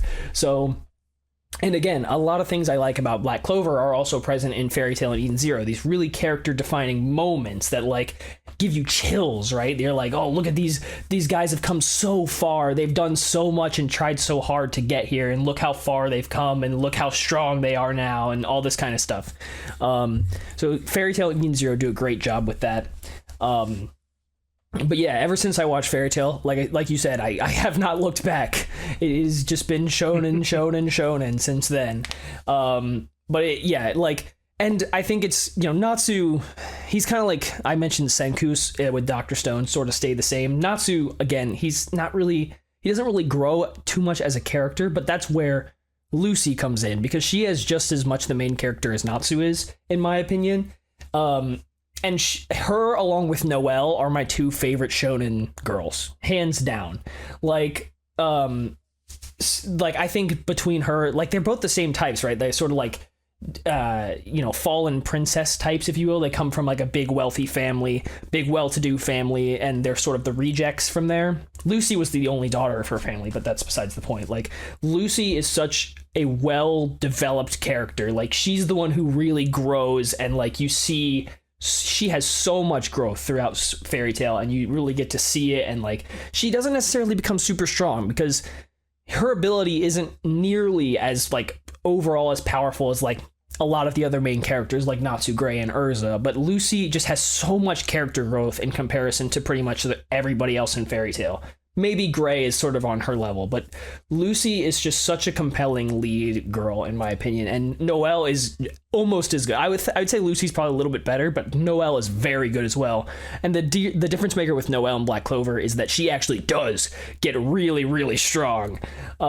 So yeah, that's a nice thing about Noelle, but Lucy is such a great character as well. So I've always loved Lucy a lot, and she's just such a good female lead. Like, you know, Fairy Tail gets a ton of shit, but there are not a lot of female casts in shonen that are as good as Fairy Tail's. Like, they actually have really good character arcs. A lot of them do. It's surprising. So even if, you know, Fairy Tail gets shit for being like fan servicey, but like, even if, you know, whether or not their tits are out, that doesn't discard how good their characters are, you know?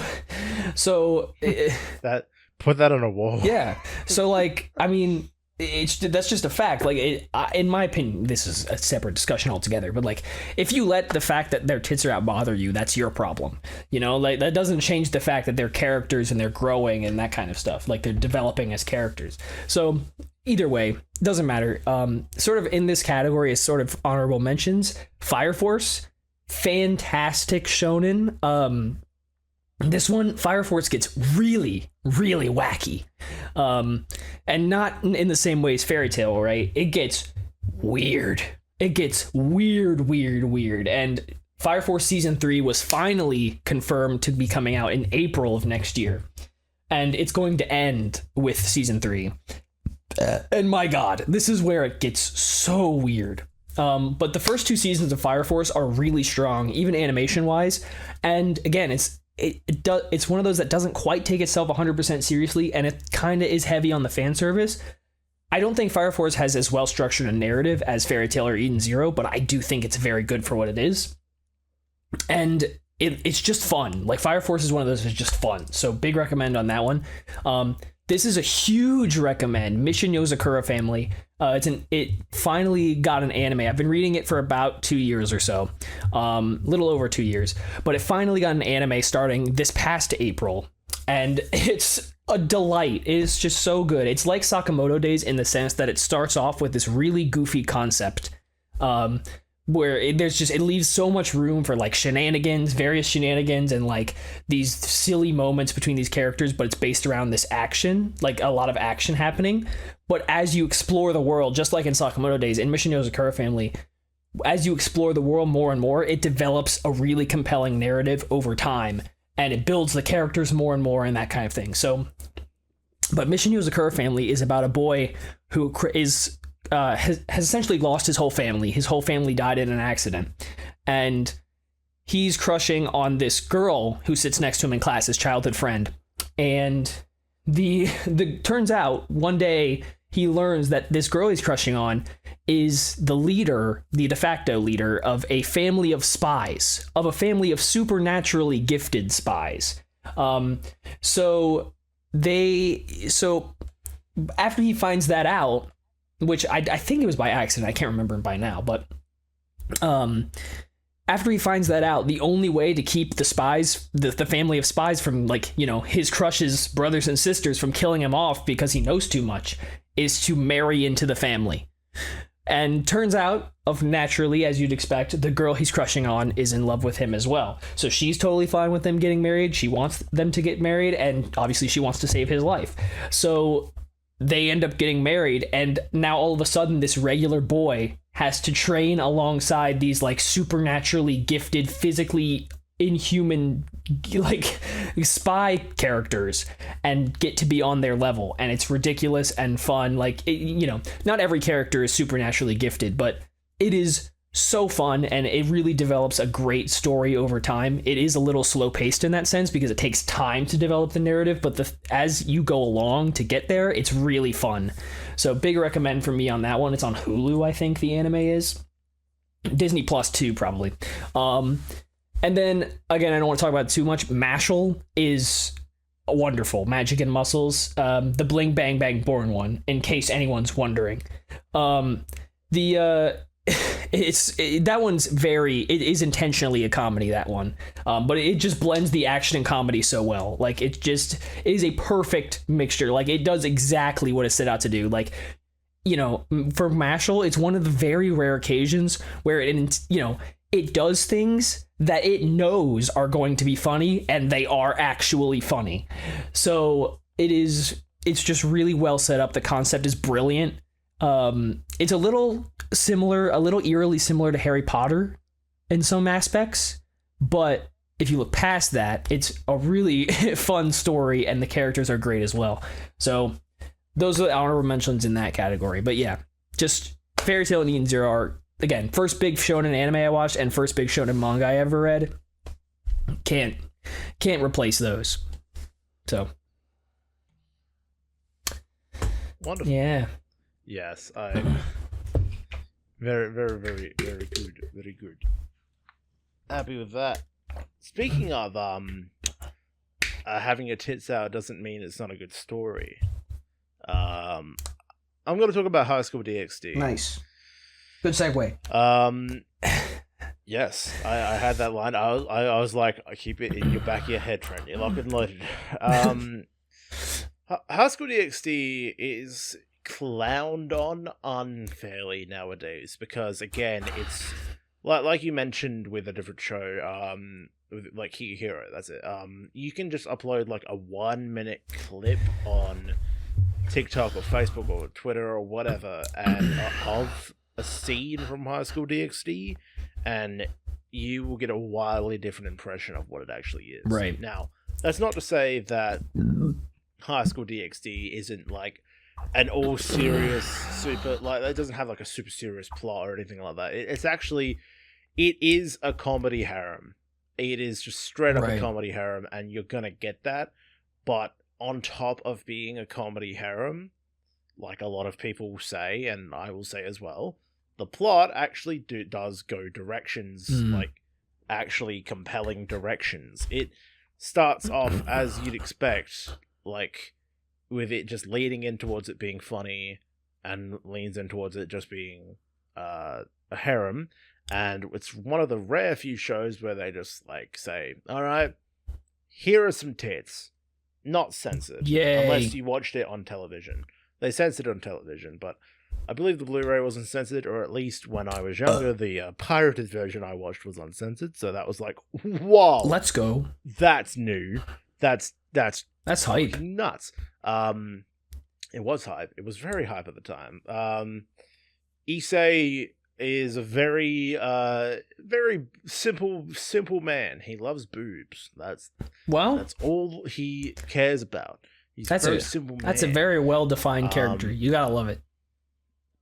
That's just it. That's the thing. He's a very simple main character, and throughout the 4 seasons of the anime that there is, who knows if there will be more, but throughout the show you see him begin to, like, actually, even in just season 1 alone, you see a lot of development from him, and it's actually really fascinating seeing like how much he grows from just the simple naivete of a teenager of just like, yeah, dude, fucking tits, oh my god. You see him go from that to actually like a little bit more of an emotionally mature guy who actually cares about more than just like base instinct sexual desires. He actually gives a shit about people emotionally, and is really good to see. Like, because there are some shows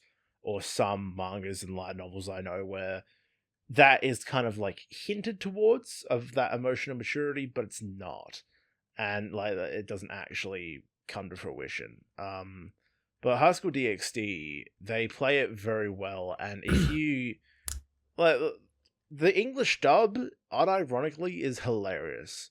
Like, I've watched it subbed and dubbed.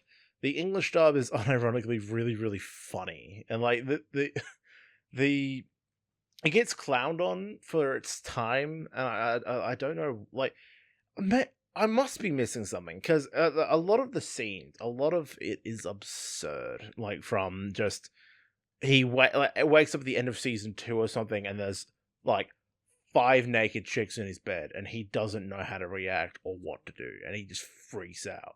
Like, he doesn't, and in the end, it is unfortunate that all these unique characters do just end up falling for Issei, because like it's the whole harem plot, so I kind of get it, but it's not like he's the only dude there. There's actually 2 other male characters in the cast.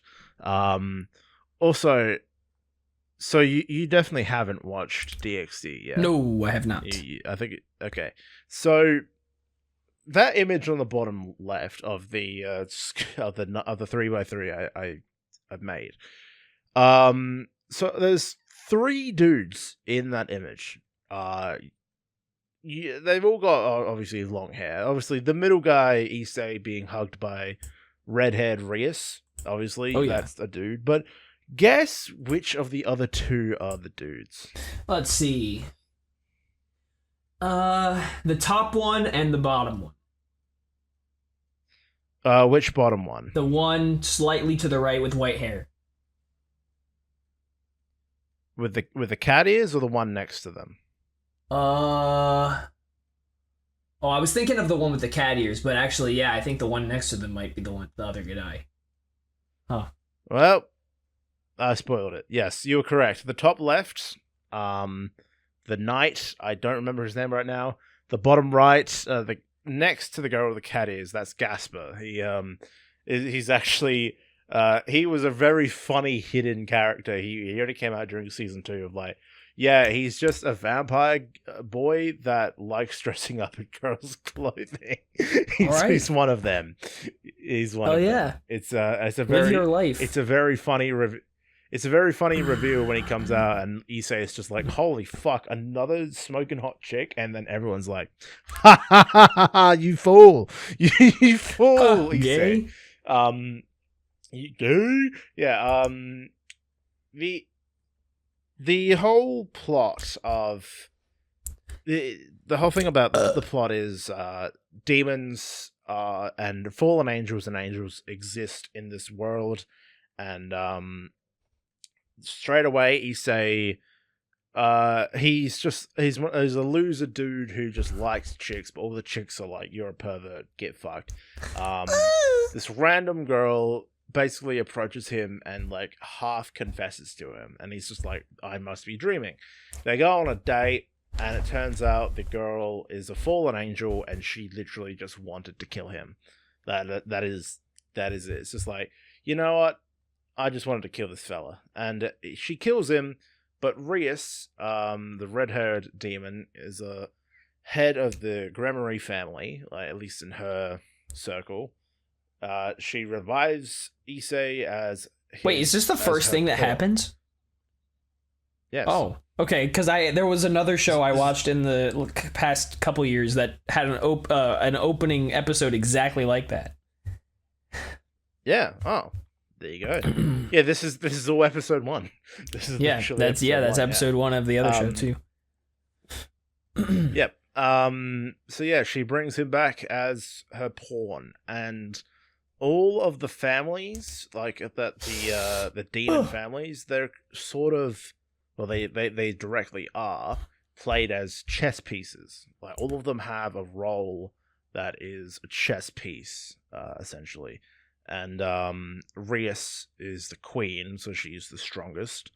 And Issei is a pawn, and although pawns are typically the weakest in chess, because of their ability to basically make it to the end of the board and turn into a different piece, pawns actually have special abilities to temporarily gain the powers of any of the other pieces.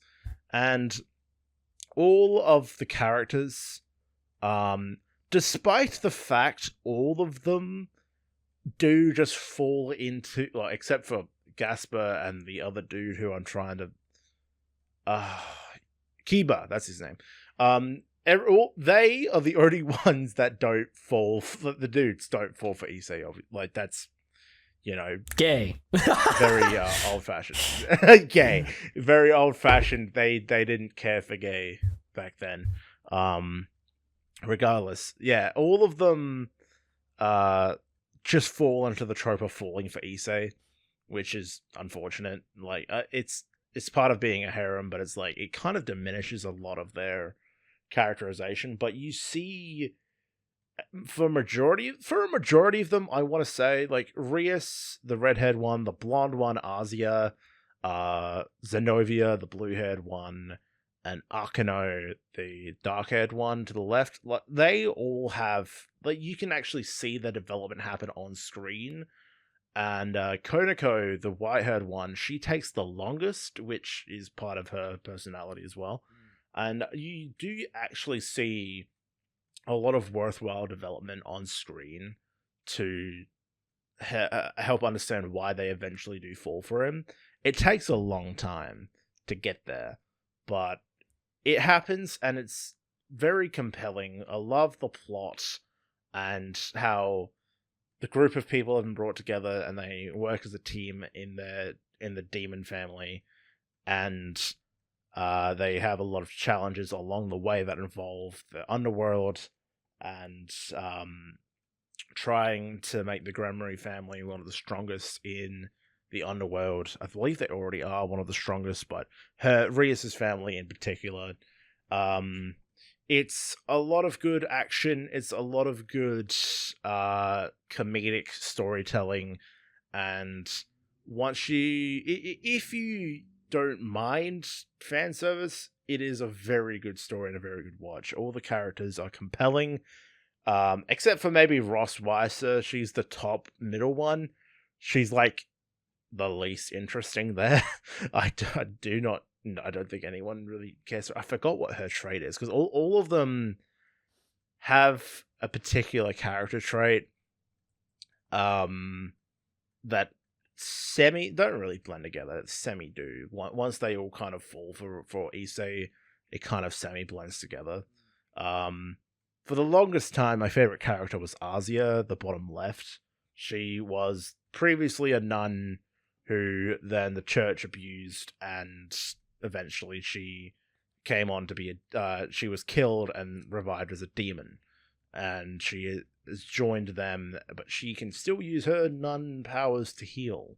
I don't know how that works, but she had a very compelling opening story, and then her life moving forward, where how she cares a lot for Issei, and all the other characters like help bring her in. She realizes, oh, demons are not that bad. You may be seeing a lot of influence there. Yes, as a matter of fact. Yeah, and yes, the one of the other compelling characters, Konako, the one with the ears, with a name like Konako, you could only assume Neko. Oh, yeah. Cat, and then yes, that quite literally means child cat. Yeah, Koneko is literally just child cat. Yep, there you go. The most petite one there is the cat. And she literally is the only one who fucking hates everything that Issei is doing, and it's not even until like the end of season 3, season 4, where she's eventually like, okay, look, you are much more than just a perverted dude, and I actually see a lot of like, I do actually care for you. Like, it takes a long time to get there, but there's always going to be the one character that's resistant to the whole harem bullshit, and she is the one. And the way she's written is really funny. She's a very, very entertaining character. All of them have their moments and have their lovely interactions with each other as well. They actually interact with each other and not just Issei, which is also very, very wonderful. It's I've noticed a lot where, like, especially like Trinity 7 kind of fell into that, like, where everyone just interacted with the main character and not really each other, like, unless they were in the same room as him. But High School DxD, I think, takes everything that a show like Trinity 7 had and then just develops it a bit better. I honorable mention for Trinity 7. We have talked about Trinity 7 on the podcast before. It's one of our first anime reviews, I believe. And even we both mentioned it in the original podcast episode about anime, because the movies came out around that time, I think, or like just a bit after that time. The manga is insane. The manga is insane. In the years I've been reading manga, I have caught up to the Trinity 7 manga, and it is batshit insane. So yeah, fair enough. That's one thing I'm almost see, one thing that always gets me about, like, not shonen-esque shows, I don't know, like, one thing that gets me about a lot of anime is complicated plots and backstories that, like, things that start off simple and then get complicated beyond the point of comprehension later on. High School DxD is very good at explaining stuff like the underground, the demon lore, and all of their other characters. That, like, there's a lot of rival characters, rival families. And everything to do with the angels and fallen angels are heavy as well. But the plot about the ranking systems and everything, they explain them very well, and the families, they explain them very well. But by the time it gets to season 4, the most recent one, things start getting a little bit more complicated when they introduce like dragons and like original demons, and there's like 500 original demons or some shit, and you're stronger than some of them and not the others, and then like some of the angels are fucking batshit nuts, and like there are times where you can easily get lost in it and just realize like what the fuck is happening. And that's almost why I'm kind of a bit iffy about reading the light novel or the manga for DxD, because I know amongst the sprawls of text I will easily miss a lot of that, which is why like I'm trying to take it as like a what not to do, because a lot of people can comprehend and fucking be fully invested in it, but if I myself can't catch up with it, I don't want to write something that is that overly complicated with that much deep lore.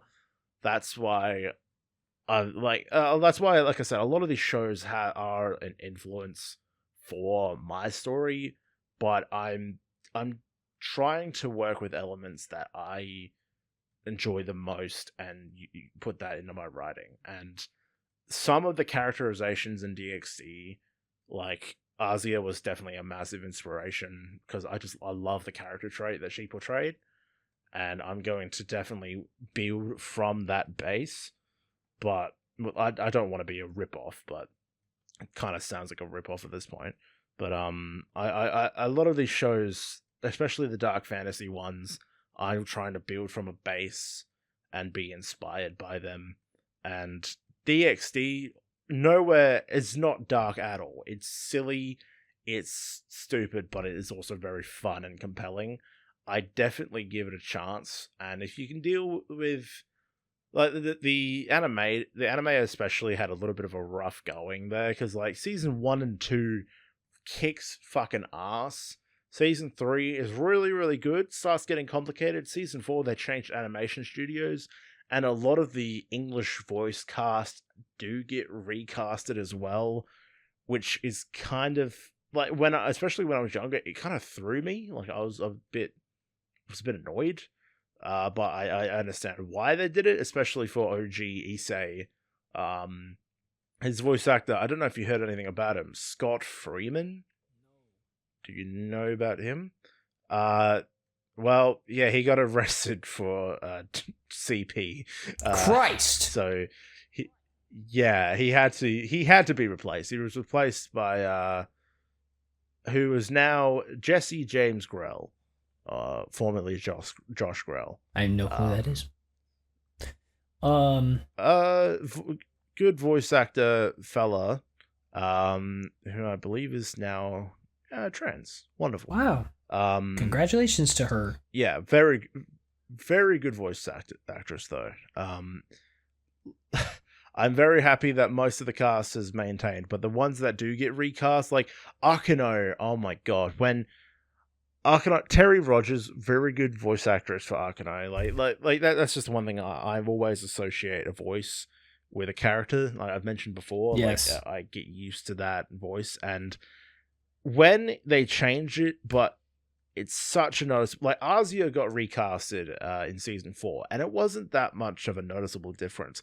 But when Akeno got recasted in season 3, holy fucking shit! That I was like, okay, no, that is fucking way off. That is so different to what it was. I am not a fan. But everyone else is fairly consistent. Issei was noticeable as well, but I could deal with that. That was fine. Yeah, no, DxD, it gets clowned upon. I would just say give it a chance. I know it's stupid. I know there's tits everywhere, and a lot of people are put off by that nowadays. Like they think it's unnecessary, and like there are some cases, yeah, where it's unnecessary. But absolutely, it is such an enjoyable show. I would just fucking go for it. So just say screw it, put it on, watch it. It's fun. You'll have a good time. Well, I do like fairy tales, so you won't have to do much convincing for me. So, yeah. Okay. Yeah, no, that's definitely one of those I want to check out. I love dumb shit. Please do. So yes, yeah, I know you do. I love dumb shit. Tell me what you think about it.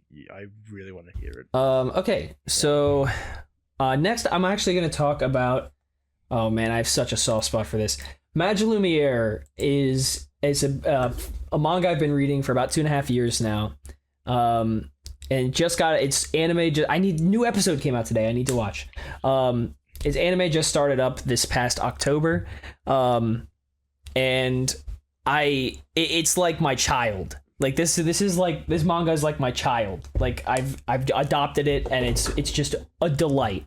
So Magilumiere is about the main character is Kana, and she is just fresh out of college looking for a job, and in this world they're in, there exists these sort of natural calamities that occasionally like just appear or like spawn into the world and fuck everything up. They're called Kai, and I don't think there's really a pattern to them at all, but they just kind of show up sometimes and they fuck shit up. So and it's other than that, it's just normal Japan.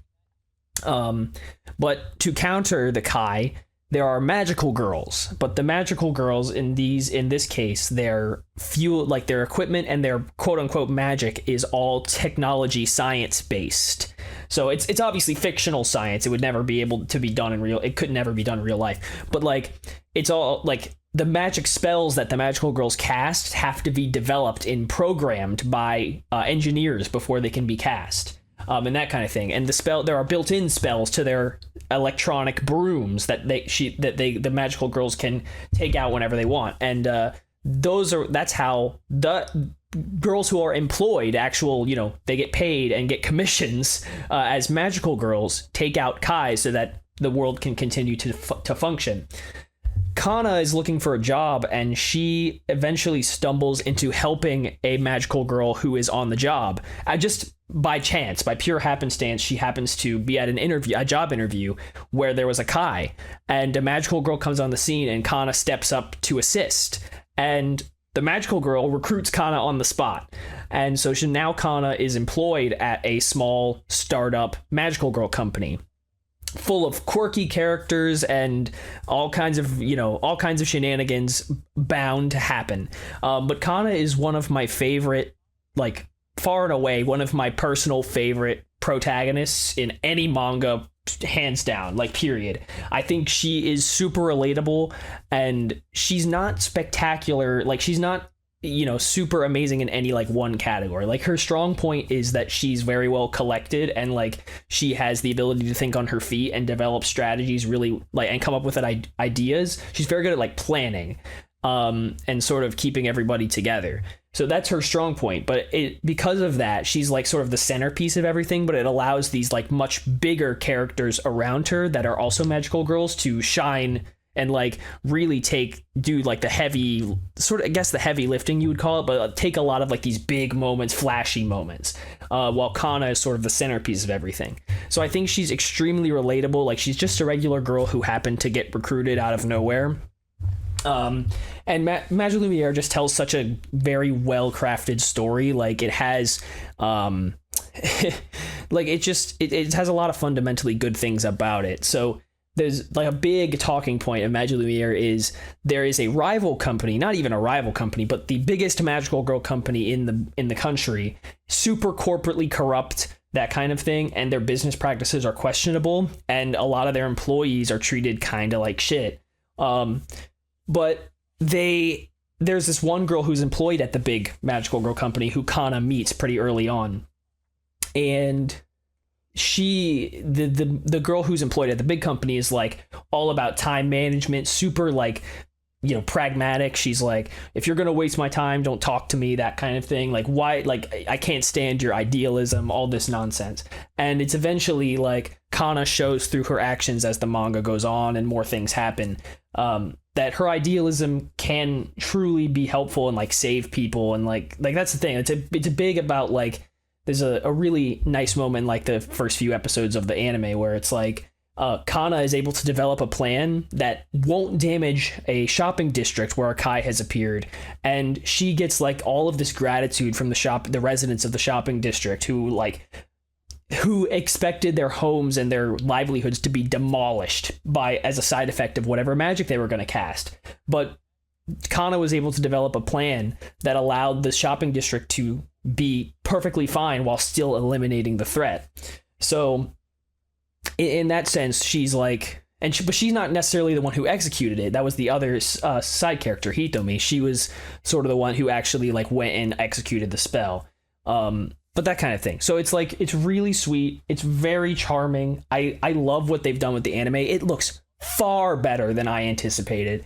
I think it looks phenomenal. It's only on Amazon Prime Video, which is really dumb. Oof. But yeah, that's the only place you can watch it legally. But it is just a delight. I can't recommend it enough. Like, it's just so much fun. And, you know, it's not necessarily one that tells like a hugely, you know, not everything that they do ties in together, right? Like a lot of the stuff that happens is sort of on its own. It doesn't necessarily tie into one super collected narrative, but the way Kana and a lot of the other characters develop as it goes on, especially Kana, but like the way she grows and develops as the story goes on, it's just wonderful. And I started reading Magilumiere when there was only like 15 chapters out.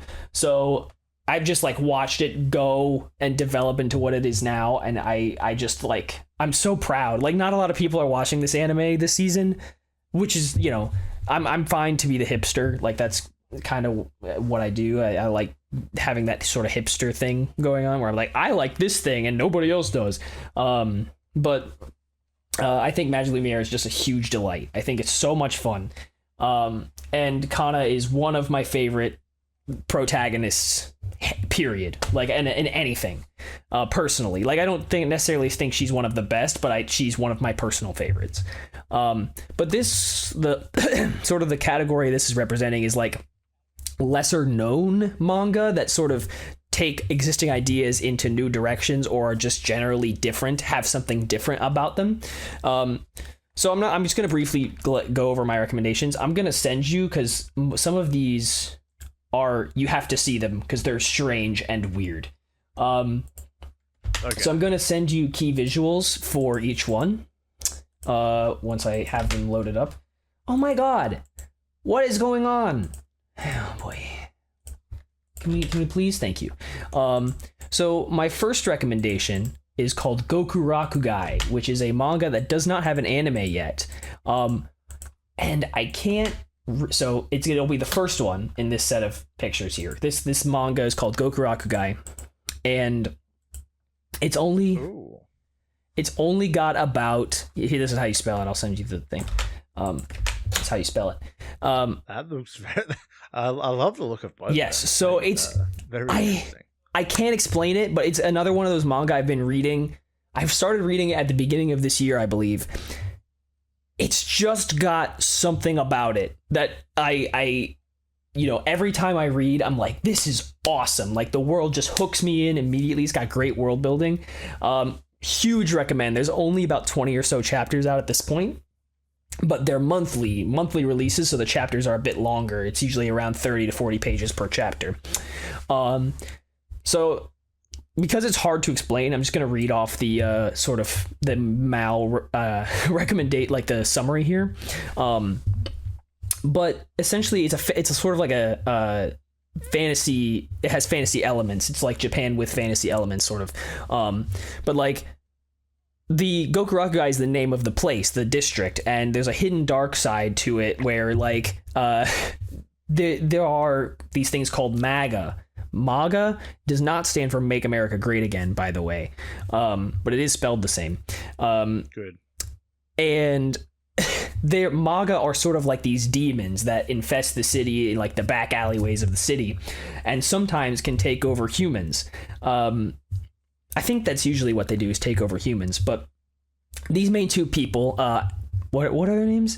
Tao and Alma. So Tao is the girl and Alma is the boy with the phone. they work as MAGA exterminators for hire, so they're like commission, like they get paid commissions. So it's another one of those that doesn't have like a really like, you know, what's the word I'm looking for? Like, not everything they do all ties into one thing necessarily, you know, like it's another one of those that really explores the world and takes its time with it to develop a narrative over time, and sort of reveals more and more about like the antagonist as it goes on. But I can't explain it. It's just got something about it where I'm like hooked immediately. It's on Shonen Jump, so it's like $3 a month for whatever, and you get access to this and all of One Piece and all that shit. So highly recommend Goku Rakugai. I think it's only a matter of time before it gets an anime announced.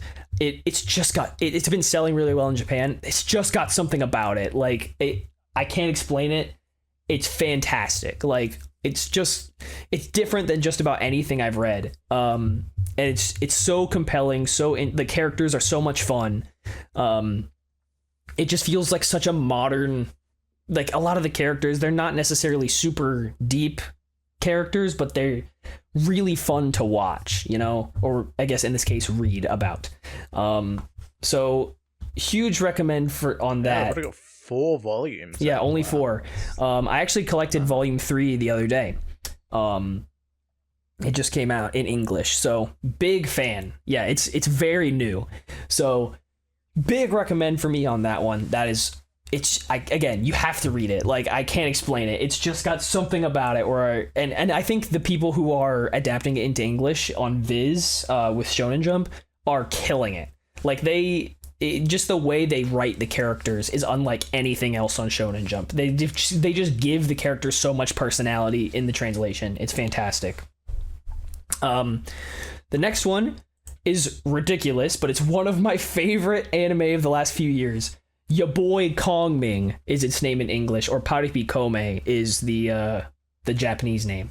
Ya Boy Kongming. Fucking yeah. So the second, it's the second one of the dude, the Chinese man, and the girl with the guitar.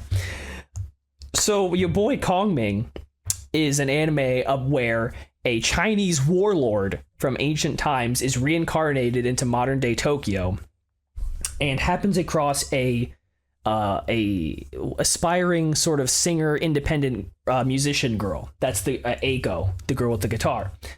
She's just a regular girl as trying her best, doing whatever she can to be recognized as a singer-songwriter. And your boy Kongming here, the Chinese warlord, reincarnated Chinese warlord Kongming, hears her playing either in the club she works at or on the street. I can't remember which one, but he hears her and is immediately like overwhelmingly charmed by her singing voice and by her music. So he says to her, I'm going to use every asset in my power, I'm going to do everything in my power to make you famous. So even though he knows nothing of modern society and he has no clue like how he's going to do any of that, but he's going to use everything he can to make her famous and make her music recognized worldwide. So it is all about Kongming using ancient Chinese war strategies in modern Tokyo to make sure that people hear her sing. And it is so good. It is so good. And the music is unreal too. Kaede Hondo is who voices Eiko, and she's unreal. So good. The music in this is fantastic. The anime specifically, I've been reading the manga, of course, but the anime, of course, any music anime just goes, because they have music. You can't have music in manga, but when they have music in anime, it just takes it to the next level. So good. I genuinely can't recommend this enough. It sounds ridiculous, and it is, and it's amazing. So it's on High Dive, but if you can get to it, huge recommend. So much fun. Eiko, again, is another one of my favorite protagonists. Again, just a normal girl doing her best in the world, just happens across this unfathomable circumstance, just happens to her. Yeah, so she's wonderful. I love Eiko. She's amazing. And her music rules. She didn't write it because she's not real, but it's okay because her music rules. So that's your boy Kong Ming. She's not real, cries. Yeah, real actually. Yeah, your boy Kong Ming is and it's again part of the charm of it is seeing how quickly the reincarnated Chinese warlord Kong Ming starts using social media and slang terms and stuff. So that's part of the comedy of it as well. So yeah, that's your boy Kong Ming. The last one here is Go Go Loser Ranger. Which, let me tell you, just got an anime this past April.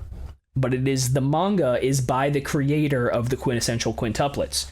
So it's a big pivot for that man. Very, very new direction he's gone in, but it's essentially a parody of Super Sentai or Power Rangers. It's one and the same. It is a parody of Super Sentai where a villain essentially has an existential crisis and wonders why the hell is he alive? Why can't he goes and gets defeated every Sunday for the kids' amusement? He wonders why the hell is he even alive? And so he uses his ability to disguise to infiltrate the Power Rangers and eventually learns that the Power Ranger sort of corporation they have going on is super corrupt and filled with a bunch of jackasses. So essentially what happened was the Power Rangers made a deal with the villains, who he is, and the villains are required to show up. The villains are essentially immortal, so no matter how many times they're quote unquote defeated, they'll respawn back at their like home base.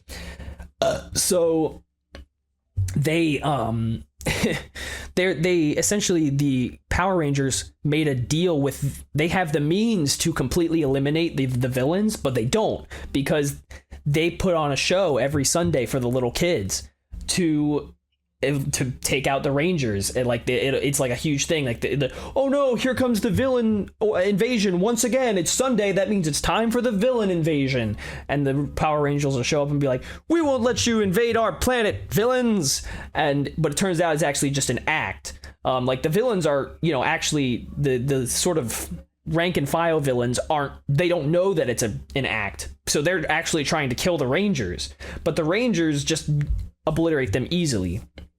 So upon infiltrating the Power Rangers, the main character, who is a rank and file villain, learns all of these dark truths hidden in the Power Rangers Corporation, and it just gets wacky from there. So it is one of the weirdest but coolest manga I've read in a long time. So again, by the creator of Quintessential Quintuplets, Go Go Loser Ranger.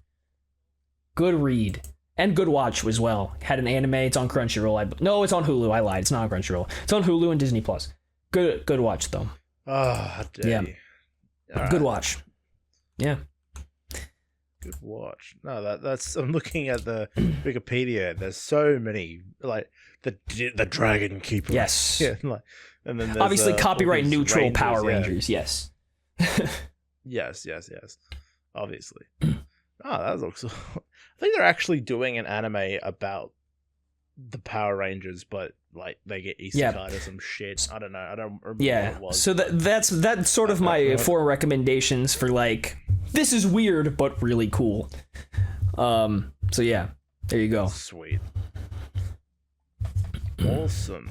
That's a lot. I definitely like the look of the first one. And the Chinese warlord trying to use social media to help a girl get popular with her singing. Like, I'm a big fan of that premise. I really want to check that out. Is it my turn? It is, as a matter of fact. All right. So this one I watched. I don't know if you ended up watching this, but I think you did. If I remember your roundup, fairly. Newish, you could say. When did it happen? Yeah, it did happen this year. An Archdemon's Dilemma: How to Love Your Elf Bride. This one caught me off guard. This is one of those ones that just falls into the realm of silliness, but it has its very good wholesome moments. Obviously, episode 1, it's kind of set up to be. To give you a different vibe entirely. It's a big misdirect. It's this demon. It's this archdemon that is there to buy he's at this underground auction, and he just sees this elven woman who's a slave, and he thinks, she is beautiful, I will take her as my bride. So he buys her for a ridiculous amount of money. She's expecting him to be an abusive, evil tyrant owner, so she's just like completely dead-eyed and uncaring to everything. And then he immediately realizes, oh shit, I don't know how to speak to women. I don't I don't know how to do anything. I am a moron. But I have already bought her. And then this Demon King, Zargan, he literally, Archdemon, sorry, Zargan, he's like, okay, what do I do now? And he just has no concept of anything that's going on. The elf, Neffy, as she comes to be called, is literally just like, are you gonna do anything? And he says, no, I don't know what to do. And she's just like, well, everyone else just like would use me or something. And he's just like, no, I'm not gonna do that. I'm not gonna do that. You are too pure, little elf. And then she, it literally goes on from there of just hilarity ensues. He treats her just like a normal, like a good person would, because he's not actually that evil. He's just like almost masquerading as an evil demon, but in reality, he is a very powerful dude. But he's not evil like other archdemons would be expected to be, and he just treats her nicely, and she's starts to regain that life in her eyes. That's the one thing I really liked to see, just how much she actually started to appreciate life again, especially as an elf who, classic elves, they're practically immortal. And seeing them actually like get to know each other and care for each other and actually be a good couple in a way. I don't know why, it was just one of those things that definitely threw me for a loop, and then just made me appreciate all the finer details and the other characters as well, like Chastel and Barbados. Like Barbados, who was literally like an antagonist for a bit of time, and then once he gets beaten, he's just like, okay, I'll stop being a dick. And Zargon is like, all right, then you gotta be my mate. And it's just like, yep, all right, sweet. And then it's so chill. It's so like inconsequential. You think there's gonna be a lot, like it leads you on to be thinking there's gonna be a lot of big conflicts, and then those conflicts don't really happen, and they're resolved in a very simple way because of how powerful Zargon is. And I just enjoyed the interactions of all the characters. I enjoyed the very simple premise, and just going forward and having fun. It was just fun to watch, and out of everything I've watched recently that kind of had like inconsequential plots, like I'm thinking stuff like Parallel World Pharmacy, and I'm thinking like just other recent stuff I've watched that didn't really have that much of a consequence. It just came down to the bond of the main two characters and the hilarity that ensued around it. And the plot was just very nice, and I was very comfortable with it. And one of my favorite shows that I've watched more recently. And that is one thing I do love, is just good romance when it's done right. And although like you couldn't really call this good romance because they don't really do anything, and it started off weird. What happens later on, and seeing these two actually bond, and then even the inclusion of Velfor, a character like the classic, the main characters have a kid question mark character like trait that a lot of shows do to, like, I don't know why they do it, but a lot of shows do it. Even that wasn't as annoying as they typically are. Like, Valfor is actually a good written child character who actually comes to see Zargon as Neffy as like parents, and is actually really well done. I appreciated every single character in this story, and yeah, I think I don't believe it's got a second season announced or anything. I don't believe so. Anything is going to happen yet. I hope it does though, because I remember although I don't agree with a lot of his takes nowadays, and he does milk a lot of things involving High School DxD. Espiritu Daniel, he did actually make a video about how underrated an Archdemon dilemma is, and I wholeheartedly agree. It is very underrated. I think it deserves a bit more attention given to it. So yeah. Wow. I think that's good. Yeah, I think that was the biggest surprise on your list for me.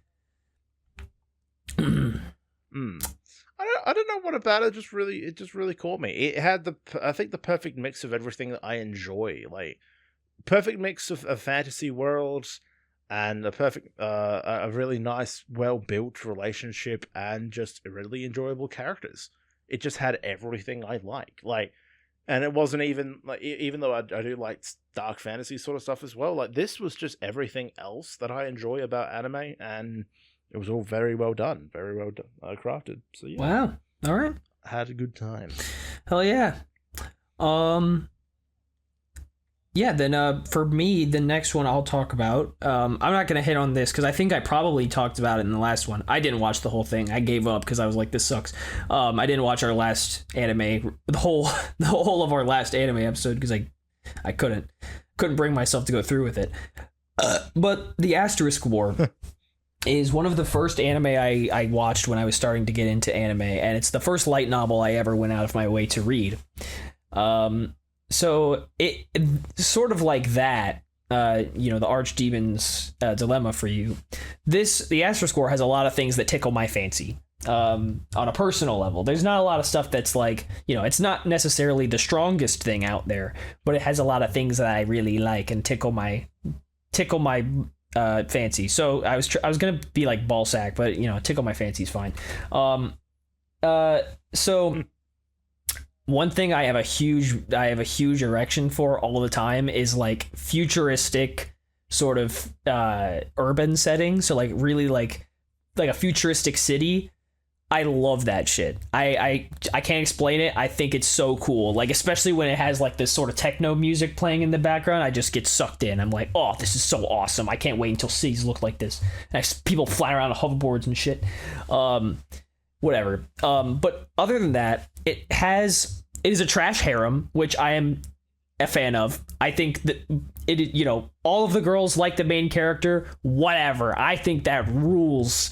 Like, who fucking cares? Like, I think it's hilarious. So that's not really a selling point per se, but even besides that, sort of like how you mentioned High School DxD, I think a lot, like all of the main girls, I think there are 4 of them, 4 main girls plus a sort of semi-main one, 5th one, who's my favorite. They're all really well, like really solidly developed, they're not the best, but like solidly developed characters. They're not slouching at all. Like they have good backstory, they have good development, they have goals that they're working towards that make sense and align with what they're doing, and it all makes sense. So, and the light novels the light novels are usually not more than 200 pages, so they're really like the story's well paced, condensed nicely into these like less than 200 page light novels, and there's only 17 total light novels until the story ends. I haven't finished all 17, but I've read like 12, I think. And the first 2 seasons, the 2 seasons of the anime that exist only cover through volume 6, I want to say. So it's got really well developed characters. I think like the romance aspect of it is so silly, but I can't help but love it. I think the trash harem stuff, like the sort of fan servicey, goofy sort of like, these girls like vying for the main character's attention. It was so much of what I watched early on that I just kind of can't help but love it even now.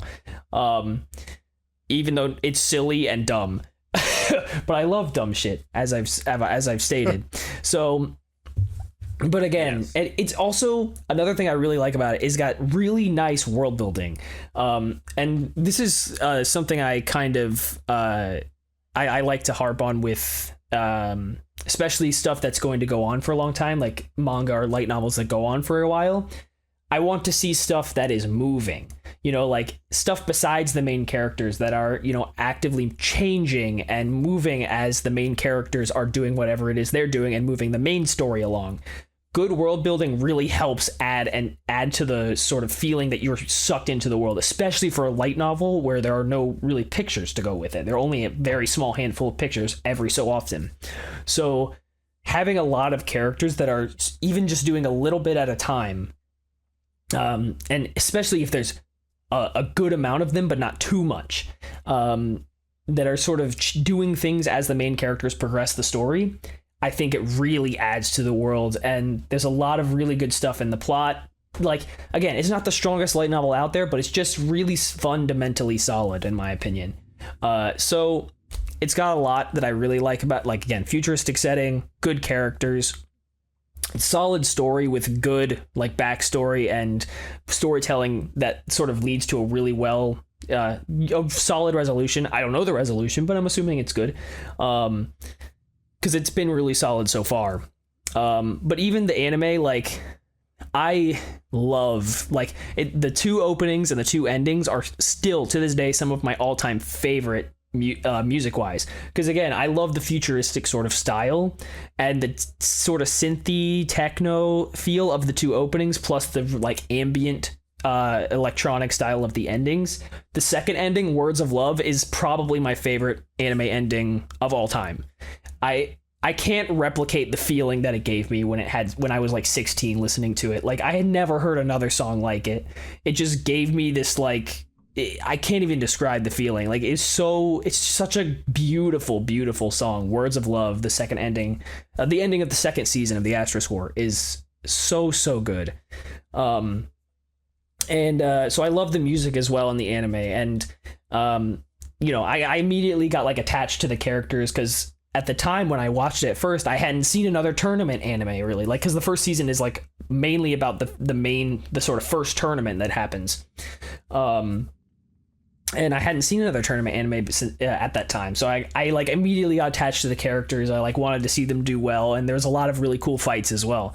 So good stuff. And the magic system they use is like consistent and cool. And the main character's ability is fucking badass. So it just has a lot of those things that really tickle my fancy. So I still really love the Asterisk War to this day. I think I watched it first in like 2016. Still love it now. But sort of in this category, my honorable mentions, SAO Progressive. I forgot that I actually put this here. SAO Progressive. I think I've mentioned a couple times I like the SAO Progressive light novels. Again, sort of a futuristic setting. I really like the sort of down to earth as SAO can be. Sort of the more mundane nature of it. Slower, it's a little slower paced, but it takes the time to explore the world of Aincrad. So I really like what SAO Progressive does, namely the light novels. The movies are very good as well, but the light novels really take its time and take their time, and it's very good. In that same vein, Shangri-La Frontier, anime that's come out recently. It's also about full dive VR, but it is, again, it's one of those that's basically inconsequential, but it still has a lot of really solid action sequences, and the characters are just a lot of fun. So it doesn't really matter what they do in Shangri-La Frontier. You just like what it is that you just like to watch them. And season 2 of the anime just started last month. And season 1 was a banger.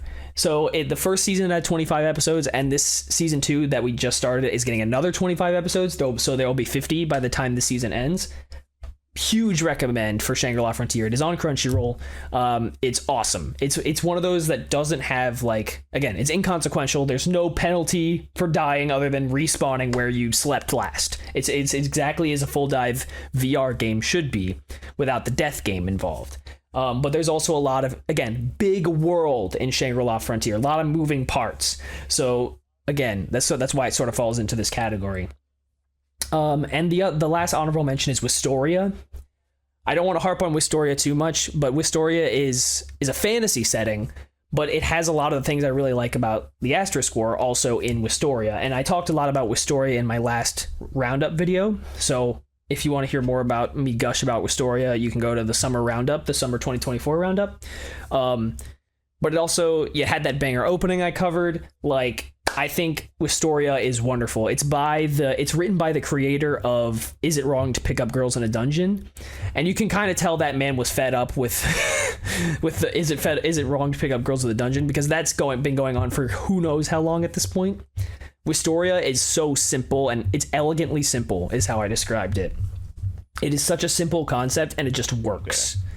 So yeah, big fan of Wistoria. So again, it's another one of those that has like sort of a lot of like tropey elements about it, but it's so simple that it works. It's just a very well-tuned, finely crafted sort of world that it builds, and because the world is so well established, you're like this. You just watch the story unfold, even though the story is like unfolding very slowly. Like even in the manga, it's only just now starting to get to, it's not even really diving deep at all into like the big mysteries that still have yet to be tackled. But I just think it's really, really solid. And Wistoria, the anime, has fantastic visuals and animation. I think a lot of the fight scenes in Wistoria hold up to even some of the ReZero ones from this most recent season. A lot of the ones from Wistoria are just as good, if not better. So Wistoria has fantastic animation, really strong fight scenes. So big fan of Wistoria as well. But there you go. All right. Wonderful. Well, I'll do another transition then, since you just mentioned it. ReZero. We are in the midst of Season 3, and I think ReZero is another one I think you can ascertain our opinions on from our previous reviews. They are some of our more popular things on our channel. ReZero is just iconic at this point. I remember when Season 1 came out and a lot of people were like, going fucking nuts, but then a lot of people were also skeptical of if it would really take off, and I think Season 2 kind of cemented it of like, yeah, this is the shit. ReZero is gonna keep popping off, and whether it's because of the main simple premise of Subaru's power of return by death, I think that alone is enough of a hook to get you invested in ReZero. But then the way Subaru approaches situations, the way he builds relationships with these characters, the way every single thing is approached and handled is so well done. And it is one of the few shows where so much gruesome, dark fucking shit happens, but I'm not put off of it, and I'm actually more drawn in. That's very rare for me. Usually, like, recent example, I tried to watch Devilman Crybaby, but it was that fucking grotesque and weird and, like, really dark that, like, from just episode 1 from the get-go, that it really put me off, and I just decided no. And I know that's fucking sacrilege, because a lot of people love Devilman Crybaby, but if you don't like it, you don't like it. ReZero, that's just it.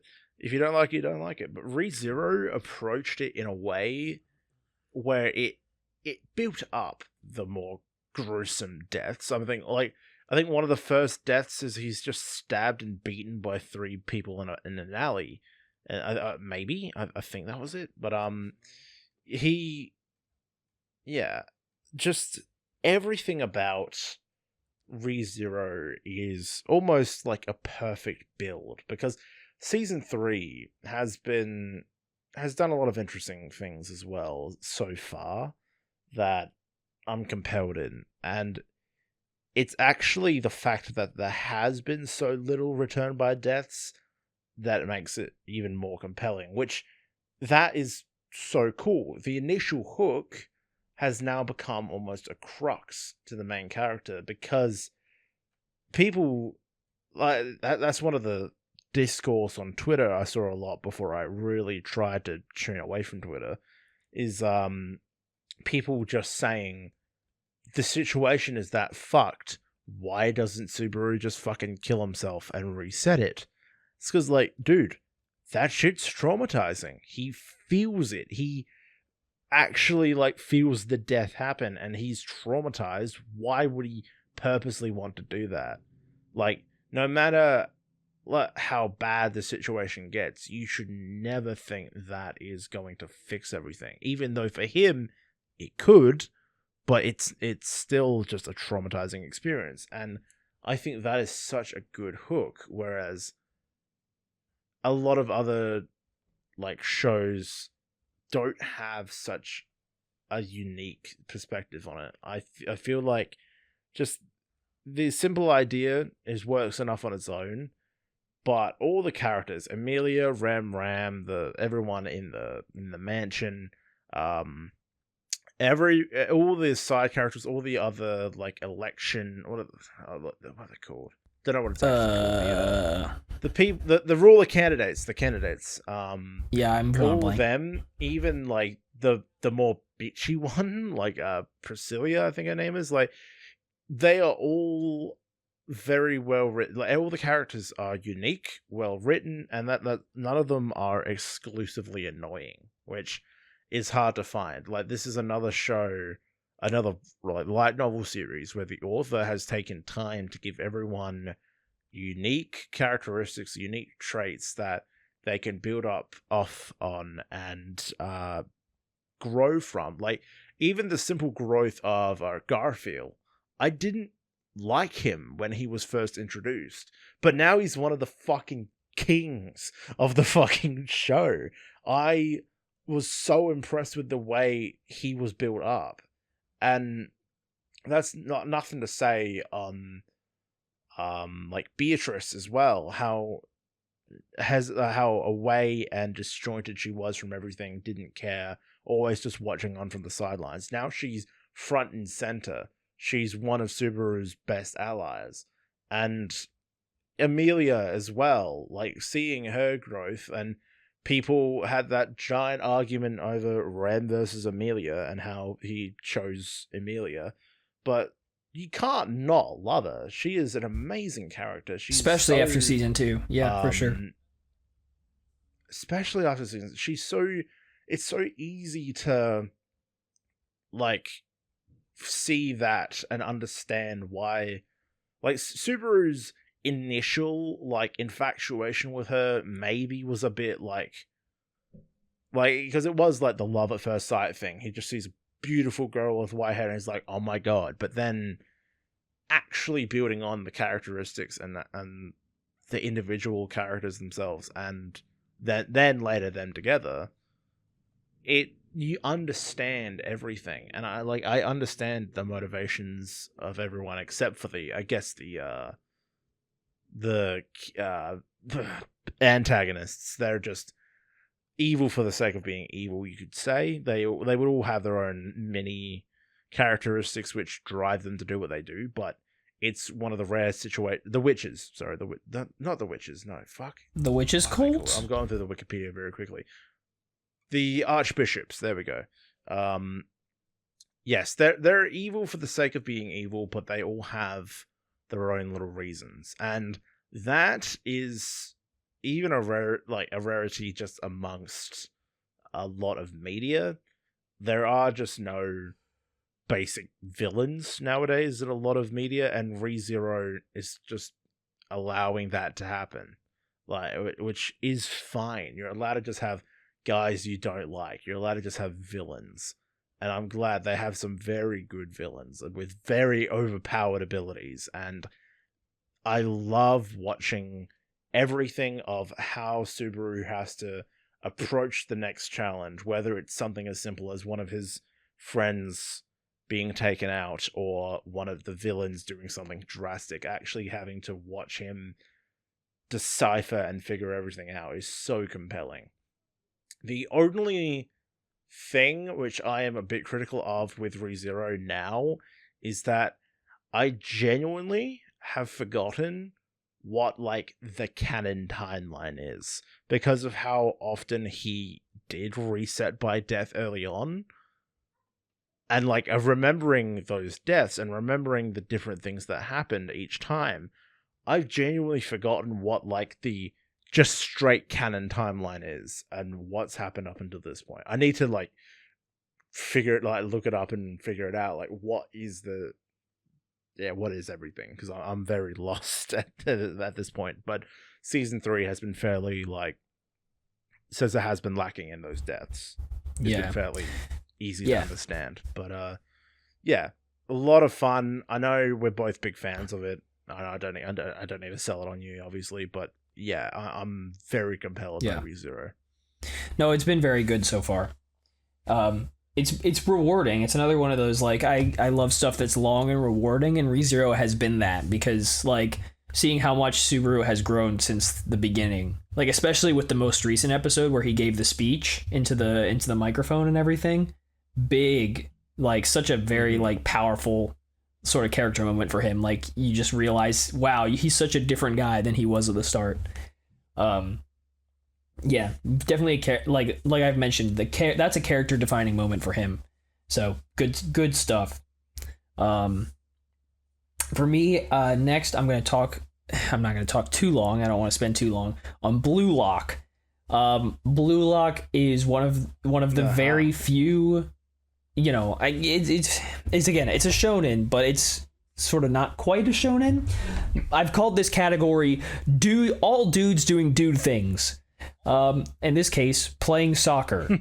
But the characters, in this sort of category, the characters grow like in the midst of action, and it sort of like, there's a lot of character growth in various different ways.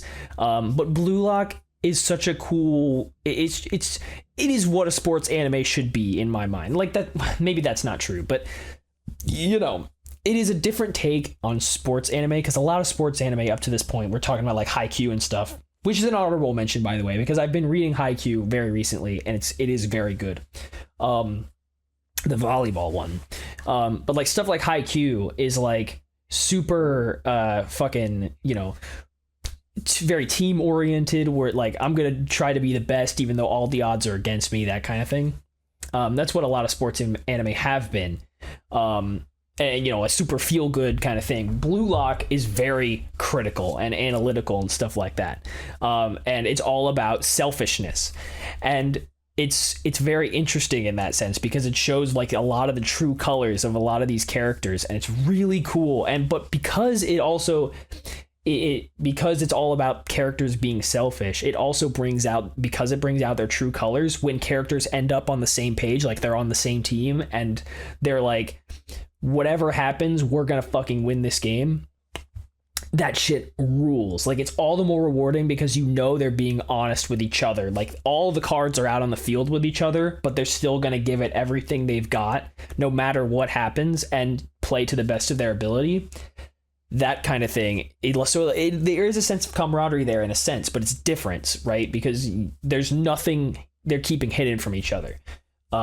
So it's really cool. It's just such a unique take on a sports anime, and it's especially in recent times, like it does this. Blue Lock does this every so often, but it happened in the manga very recently. They take a chapter or two to sort of analyze like mindsets or like play styles. And the most recent time Blue Lock did it, they talked about players who are geniuses, naturally gifted geniuses, versus players that are talented learners. This is, chapter 280 of Blue Lock, so it's nothing that the anime will see for a while. But this is just an example. So occasionally it'll analyze stuff like this, where we learn Isagi is a talented learner who can't necessarily come up with all of these crazy plays on the fly like someone like Nagi, for example, can. Well, he just pulls shit out of his ass that's unbelievable and just does it without really thinking about it. Isagi has to like observe his surroundings and analyze and take in everything and sort of create based on what he's learned, which is kind of how I operate as well. Like personally on a creative level, I take in a lot of my surroundings and go in based on that. So and sort of take a unique approach given all that I've learned. It's how Isagi works as well. So that's analyzing stuff like mindset, like player mindset, player style, like learning style, that kind of thing. It's really interesting. It takes a nice deep like dive into the human brain.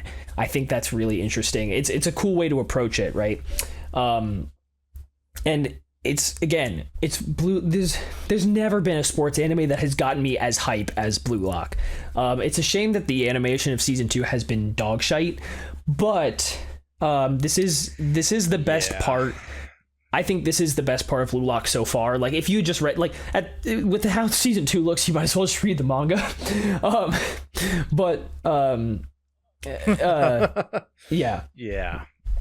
It is a massive shame. That downfall needs to be studied.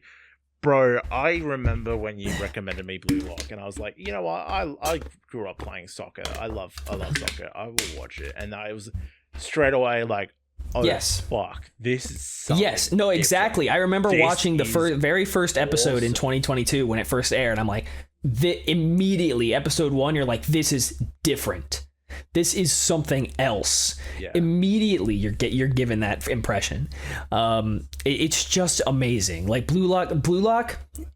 I literally, I remember I watched it in like 2 weeks, and then the episode Nagi movie came out, and I'm like, fuck it, I'm going to see it. I don't care. I'm gonna go watch it right now, and I did, and I enjoyed the heck out of it. It was so fun. All of it. Yes, it's very, very good. It's just it's such a well-structured story as well. Like the way it builds on itself is amazing. And I think the Blue Lock versus U20 game is the best part of Blue Lock. So it's a real shame that season 2 looks the way it does, but it is the strongest part of Blue Lock as a whole, all told, in my opinion. I got chills like more than a few times when reading the manga of the Blue Lock versus U20 game. The final moment of the Blue Lock versus U20 game is unmatched. It's unbelievably cool. So I'm almost, out of morbid curiosity, I'm curious how it's going to look in the anime. But so it is so good. It's well structured. It's well put together. Another with good world building. Like it's not just these kids got locked up. I praised it for this in my seasonal roundup where I talked about it. Back in March of last year. It's not just these kids got locked up and we're not going to talk about how they left their families. It actually does address everything, like a lot of those contingency stuff. So I appreciate it a lot for that. But so many of the characters are really cool. It's fun to see them play together, and like a lot of them have really good chemistry, even if they may not want to. So it's just really, really fun. It's such a blast. It is the best sports anime out there, in my opinion. It is the only other manga I have rated at a 10 besides One Piece. So if that tells you how I think about it, there you go. It has. Damn, and that's the thing about like even a sports manga, like that's very impressive. Like it has not made a single misstep, in my opinion. It has not done anything wrong. Because just even hearing that from someone like me, sports is such a obviously it's a thing where there's always moving parts. So there's always stuff happening, and like the fact that a manga and on the pages can capture it's unreal. The art is so good. Like that's just impressive. That's really, really cool. And look, season 2 is unfortunate as it has been, still entertaining. Yes, so far. But yeah, it's just I don't know what happened, man. Maybe they were I think rushed. so. I'm not I think there's a different director as well. But before I forget and we move on, my honorable mentions, again, I mentioned Haikyuu. I haven't gotten through it, but I do think it's really fun so far. It's the volleyball one that everyone likes. I'm reading the manga as well. Tokyo Revengers, I really liked. It does get clowned on sometimes, and I think probably the anime for good reason, because the animation is kind of dog shit. It kind of looks like a PowerPoint sometimes. But Tokyo Revengers has a very like well crafted story as well, and like the characters are very relatable in my opinion. So, the ending is a bit of a letdown, but it also like kind of remedies some things that shouldn't have happened in the first place. So in that sense, it's fine. But it does have a very like compelling story, I think. And it takes a lot of turns you're not expecting. So I really, especially reading the manga was a good experience, I think. Big fan of Tokyo Revengers, and Windbreaker was the other one I wanted to mention. Windbreaker is sort of like Tokyo Revengers in the sense that it's centered around a lot of dudes who fight each other, like fist fighting. But Windbreaker is very recent, and it's very much inspired by Tokyo Revengers as well. It's a much more recent manga. But it got an anime this past April, Windbreaker, and it's phenomenal. It's animated by Cloverworks, and it's some of the best fighting scenes I've seen, period. The choreography is unreal. It's so well executed. It's so dynamic. It's fun. Like, the action is so good, because the story is not necessarily the most compelling ever. There's really not much of a story. That it's sort of very character driven. But the action scenes are unbelievable.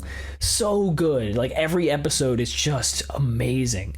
So, big fan of Windbreaker, and I think the lead character Sakura, as well as a lot of the characters around him, are again very relatable and down to earth. And a lot of the like sort of time where they aren't fighting is not compelling, but like fun to watch. You just like seeing them interact, because they're just well-defined characters who have very different personalities between them all, and it just works really well. So I cannot recommend Windbreaker enough. It's so awesome. It's on Crunchyroll, anime is, and it's getting a season 2 starting this upcoming April. Big fan of Windbreaker. I think it's awesome. So you just kind of, that's one you kind of have to watch to really get what it's all about. But yeah. Yeah. Sweet. And it also notoriously has that, Windbreaker also notoriously has that one girl who's really, really pretty, just shows up in the first like 5 seconds of the episode, and she's like exactly my type, and I'm like, oh! Yeah, she's like a brunette with short hair, and she has and she's sassy and has an attitude, and I'm like, oh. Lovely. Oh my god. Yeah. I type. Wow. Oh man. I love angry women. You do. Yes, you do. What to do? I got 3 more options. Although I feel like I can't mention her without mentioning Henri. But whatever. Doesn't matter. Fair enough. That's all good. I'll do the one you recommended me. The Angel Next Door. I did recommend that to you. Rotten. Yeah, you recommended that to me, and then it took me like 2 or 3 days, and then I watched it all. It flew by, and I honestly wouldn't have put it on here if the fact that a second season has been announced to be happening. If it was just the one season, and it's just like, great, these two are together now, wonderful, what a story, I probably would have just left it like that. But the fact that now it's getting a season 2 and we actually get to see more, I'm very, very, very excited. These two, just wonderful romance show, and it is just the epitome of everything I enjoy about romance anime. It just hit the nail on the head with their interactions, the really slow build of how much they actually come to care about each other, and the fact that it's not even that of an extensive cast. It's mostly just them two, and honestly, I'm surprised how well the writing was, that just these two could carry it for so long, like without barely any other people. Like occasionally, like there were the other two, and then there was occasionally bloody what's his name, Amane's bloody mother. But these two carried the relationship so well. It was slow at times, as any anime relationship is. Most are slow, but actually watching the interactions and seeing everything be built up in real time, it almost felt like a very natural progression, and like it was just a very comfy show, and I miss comfy shows because so many shows nowadays, so many anime light novels or whatever, I feel like they take themselves too seriously.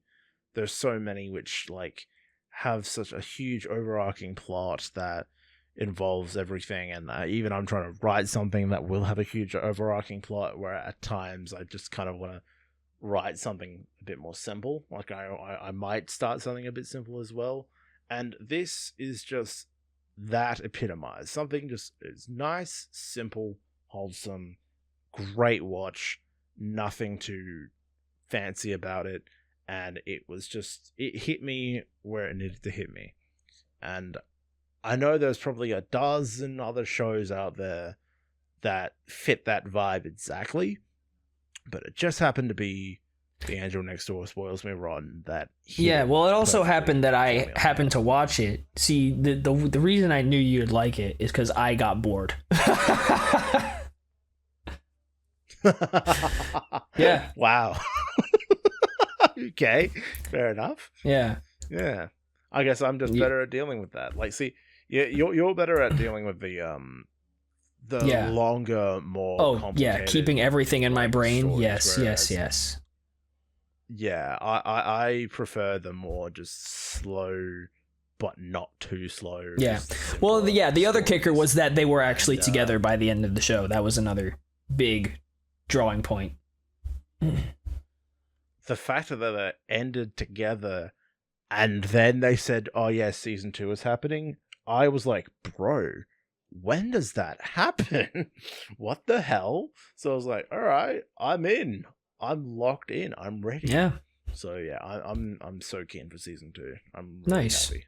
I'm glad you like that one, because there's I'm gonna go over a handful of recommendations after we're done that I think some of them I'm like, I didn't really care that much, but I think you might actually really like. So there's a couple more sort of in that same vein. But as for my next one, I'm gonna talk about Demon Slayer. Demon Slayer. Hey. What? Hey. So Demon Slayer.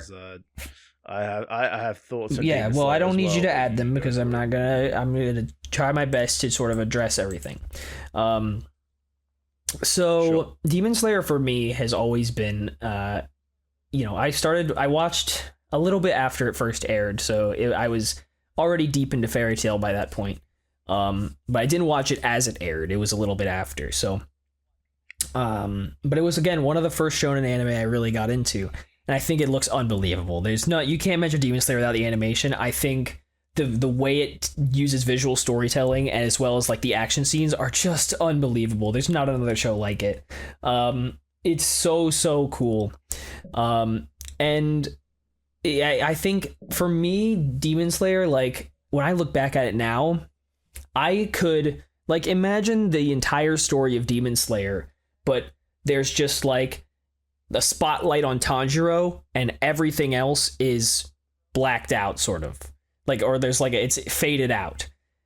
Just looking at Tanjiro by himself and the development and the whole story that he goes throughout all of Demon Slayer is awesome. I think he is such a great character. And that's how I look back on Demon Slayer. I look back on basically just what Tanjiro did and not much else. So I think that is even if it, and there's a lot of other stuff other than what Tanjiro does about Demon Slayer that I really like. But even if it was just that, Demon Slayer would still be one of my favorite shows because I think Tanjiro is such a cool character. He's just a ray of sunshine that is in this terrible, terrible world. And there are some other characters that are very good as well, but like the way Tanjiro like develops his abilities is like constantly training to be better. He has such good motivations. Like you just empathize with the guy immediately because his life goes to shit in an instant. So it's it's just such a compelling narrative, and it's, again, Demon Slayer is not that long. Like, it's only about 205 chapters, I believe it is. So it's really not that long at all. And the final arc is so awesome. So it's, yeah, Tanjiro is such a fun character in my opinion, and he's great. And Nezuko, I think, adds something, a very necessary thing, a secondary aspect to Demon Slayer as well. I love the sort of secondary part she plays, where she is a demon the only demon out there who has sort of maintained her, like, has control of her thirst for human blood, and is still, like, held on to her consciousness, and it fights alongside Tanjiro, and eventually becomes the key to Muzan's plan to find resistance to the sun, because Nezuko becomes resistant to the sun. But stuff like that is really cool. And, you know, I even, like, Zenitsu, when I first watched him, I thought it was hilarious, because the bit paying off when he seems like a wuss for like an entire episode, and then all of a sudden he falls asleep and turns into a badass. I laughed my ass off. Yeah, the first time I saw that. I thought it was hilarious. I did as well. I was like, holy crap! Like I was. It is that it very close. Like it almost makes Zenitsu's everything about him that's annoying worth it. It almost does. It's this close to making it worth it. But doesn't quite though. But he actually in the final arc, he gets over it. He has this big final character arc resolution fight, where he's not asleep at all. So it's very fun in that, like, he has a good resolution as well. Even Inosuke contributes in his own way. He's just Inosuke. He's just him, who he is, and he's living his life. But he does have, like, there are some moments where you're like, oh my god, is he gonna get real character development? He kind of does. Yeah. I think Kanao is super underappreciated. I think she's awesome. She's like, she doesn't play a huge role in Demon Slayer, but during the final arc, she has one of my all-time favorite moments in Demon Slayer. During her final fight with the rank number 2, so awesome. She's great as well. And of course, a lot of the Hashira, like, are very cool as well. Again, all 9 of them are very distinct and have their own roles to play, namely in the final arc, because we don't see a good amount of the Hashira until the final arc. But stuff like that, I think just the way Demon Slayer crafts everything is really, really good. And this is what Demon Slayer is representing for me, is the shonen the sort of subgenre of shonen where there is sort of a power ceiling in a way, where, you know, there isn't necessarily infinite potential for the characters to power up. And in the midst of battle, the situation is constantly changing, and you see each aspect of the situation, so you know what's happening and how the characters are thinking as well. So, because in that sense, Demon Slayer does a great job of, like, sort of, it does spend a lot of time with Tanjiro, like, very much contemplating a situation. What's my next move? How do I avoid the worst case scenario? And not all of it is warranted. Absolutely. Not all of it needs to be there. But at the same time, understanding how Tanjiro is thinking in these dire situations and seeing how he's keeping his cool, usually for the most part, unless it gets too bad, like, for the most part, he's keeping his cool, analyzing his situation. It's just it shows how much he's grown and how he's, like, getting used to, adapting on the fly and that kind of thing. So I think it's good growth for him for the most part. And there's a lot of cool fights that don't involve Tanjiro as well. And even for the most part, I think a lot of the demons have really compelling backstories, and you see, like, they have good reasons for having accepted Muzan's deal to turn into a demon and live on past their deaths. Like, I think a lot of the character work that Demon Slayer does is really, really compelling. So even with the demons, even with the antagonists, like, I don't mind the fact that each demon can be redeemed in the end. I think that's a good thing, because it shows the good in humanity overall. Like, that's what Demon Slayer is all about, like, showing the good of humanity, even if people turn to the dark side sometimes. So I think that's what that's what I've taken away from Demon Slayer, and I think it's fantastic. The final arc is unbelievable, so good. But sort of in this category, Jujutsu Kaisen, I've talked about it enough. I think Jujutsu Kaisen, the anime, is absolutely worth the watch, especially season 2. Unreal, so good. Season 2 is the peak Jujutsu Kaisen, so fucking awesome. It kind of goes to shit from there, but I've already had that conversation. Whatever. Bleach is in this category as well. I think Ichigo is a fantastic protagonist, one of the best. He has such good development, and Bleach has really subtle storytelling. It uses a lot of subtlety in its storytelling. So Bleach it's a master class. You don't realize until at least for me, I didn't realize until I actually read Bleach how much it set the standard for a lot of manga and anime now, especially shonen. Like Bleach was doing it a lot of this like hyper analytical sort of very hard set of rules stuff way before Jujutsu Kaisen or anything like that. So Bleach is really a gold standard for a lot of anime to come after it. And it's such a good, season 3 of the 1,000-Year Blood War started this past month, and it's still unbelievably good. Like, they've really cooked with the animation in all 3 seasons so far. So yeah, it's so good. It's gonna be such a shame to see it end, but it's gonna be really awesome when it ends next in the fourth season of the 1,000-Year Blood War. And also the last honorable mention I wanted to bring up is Kagurabachi. You've probably seen this fella. Once it loads, you've probably seen this fella around. That's Kagurabachi. Yes. Okay. Yeah. So that is a very recent Shonen Jump manga. So no anime yet, but it's a Shonen Jump manga, and essentially it's been selling really well. The meme kind of helped it take off.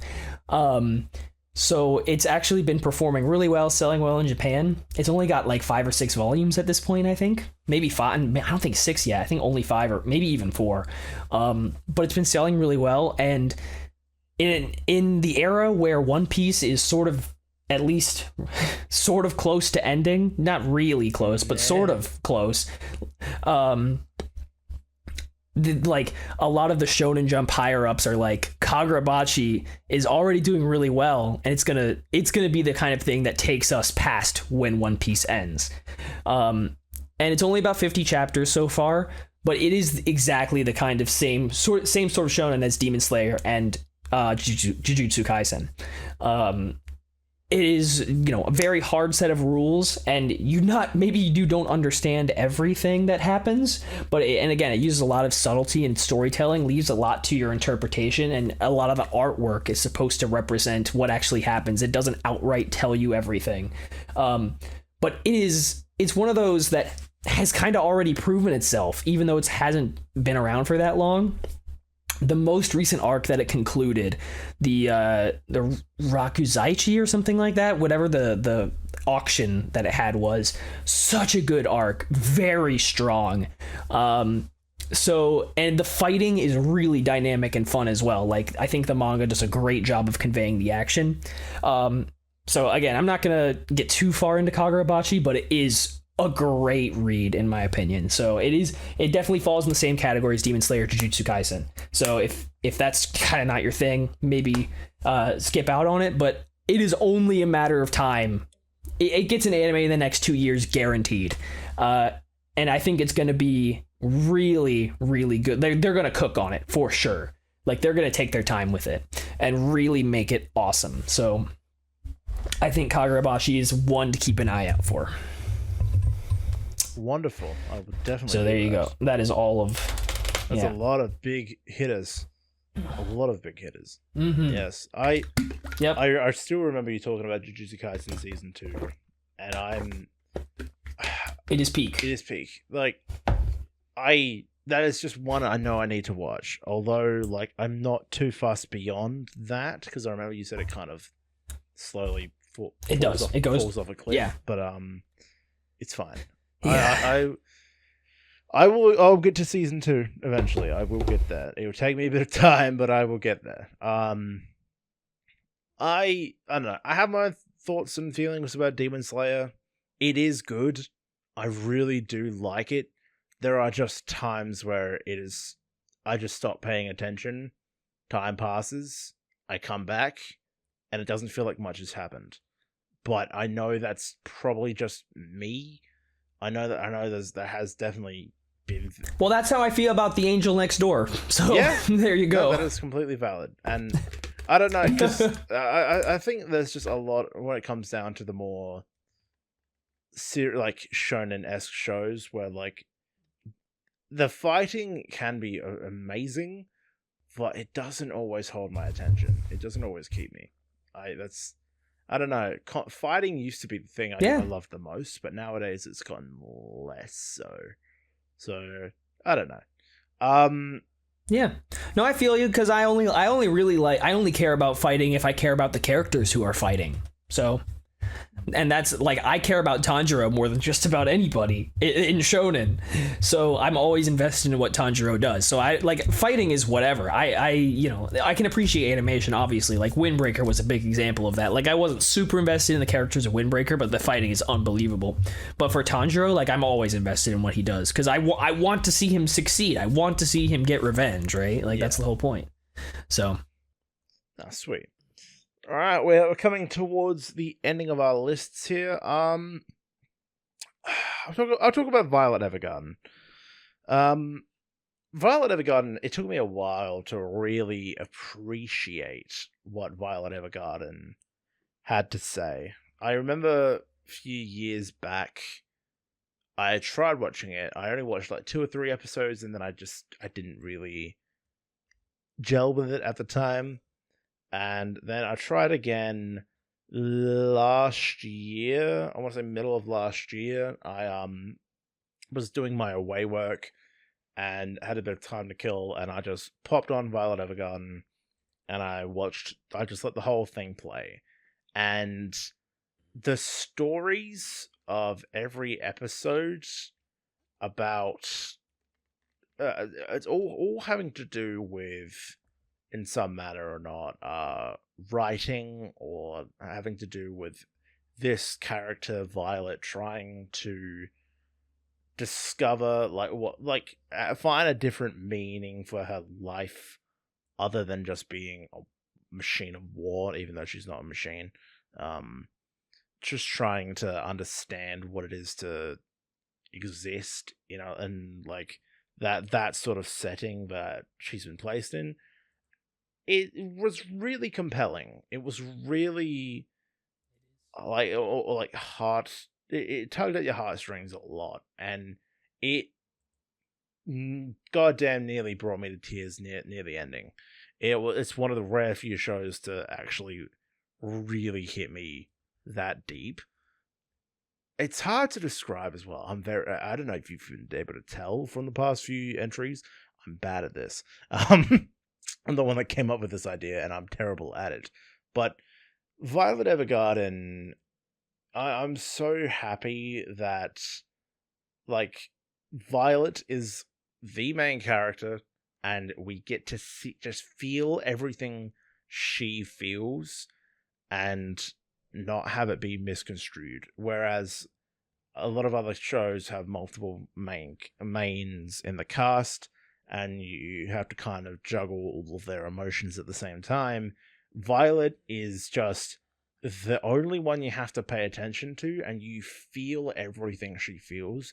That is probably a testament to a combination of the acting, the animation, and the music. All of it together combined is beautiful. There's some stunning animation, and I am upset I haven't watched the movies yet. I really need to get to the movies. I've just watched the main show and the OVA, and I don't know.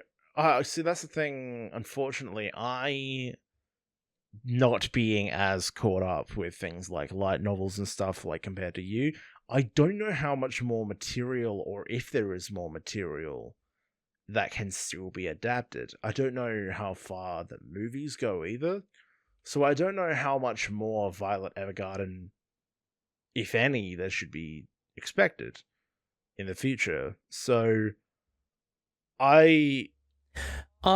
So the movie, I've watched the Violet Evergarden movie. I believe I think there's an OVA that's sort of the length of a movie. I don't remember what it is though, but there's Eternity and the Auto Memory one is Doll, and then there's also Violet Evergarden, the movie. But yes, yeah. so I've seen both of those. Yes, okay. So that the OVA, the Auto Memory Doll is sort of like or I guess it is a movie. It is, yeah. But the Violet Evergarden movie, which is like the direct sequel, is the last thing. It sort of ends off everything. It's a beautiful movie for sure, hands down. But when you look at the actual light novels, there's actually only 2 of them when it comes to the main series. There's just 2 light novels. Wow. There is a sequel light novel called Ever After, but it's only 1.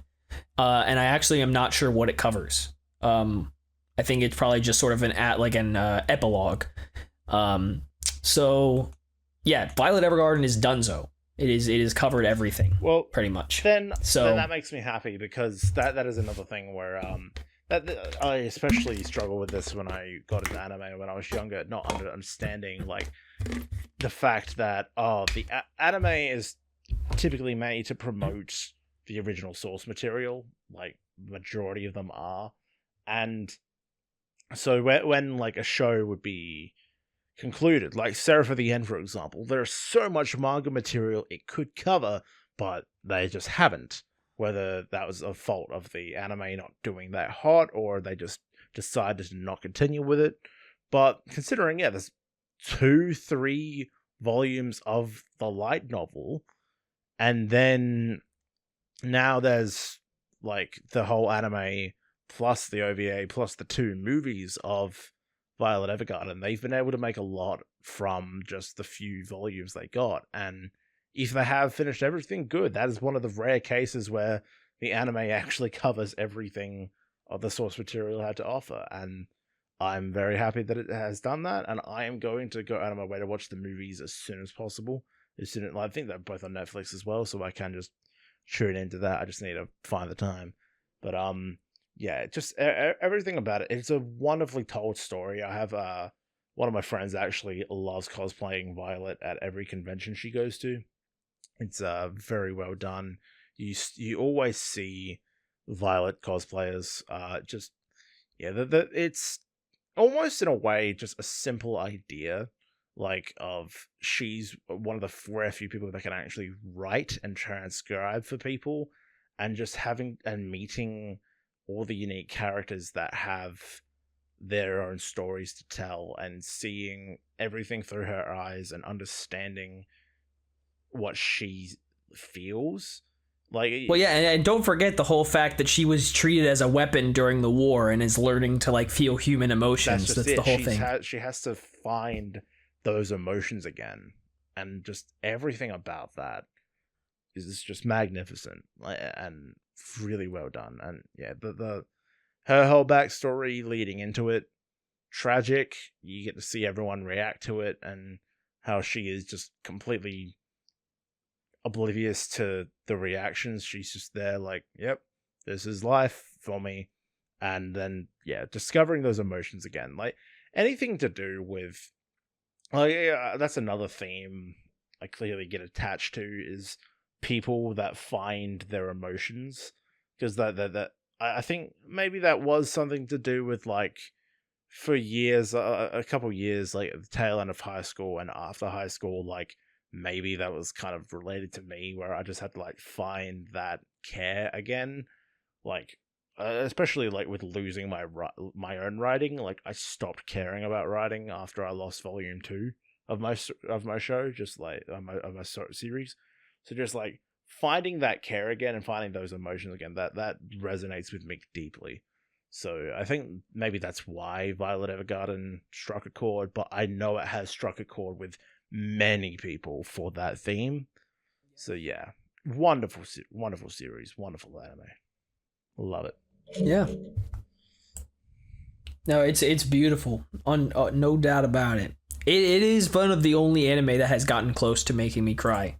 It is very, very strong. Mm-hmm. And the visuals are beautiful. Yeah. Man, it's beautiful.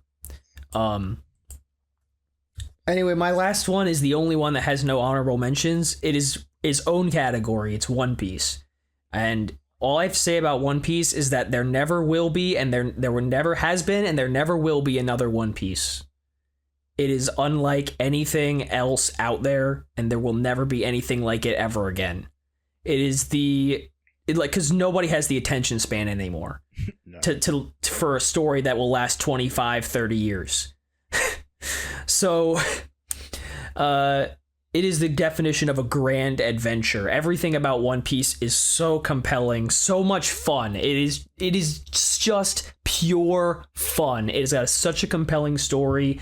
It tells a lot of different stories throughout each arc, but it's always compelling, and the characters are always consistent, and they are who they are, and it's just a delight to watch them all the time.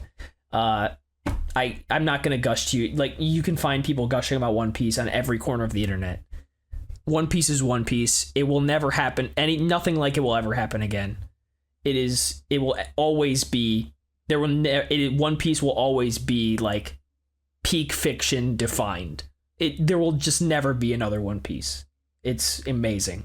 It is the only, like, again, alongside Blue Lock, the only manga I have rated a perfect 10. It's unreal. So good. And that's all I have to say. I'm done. Incredible. The fact that they're even doing a remake of the anime is a testament of just like, yeah, look, we know it's long. We'll do it again.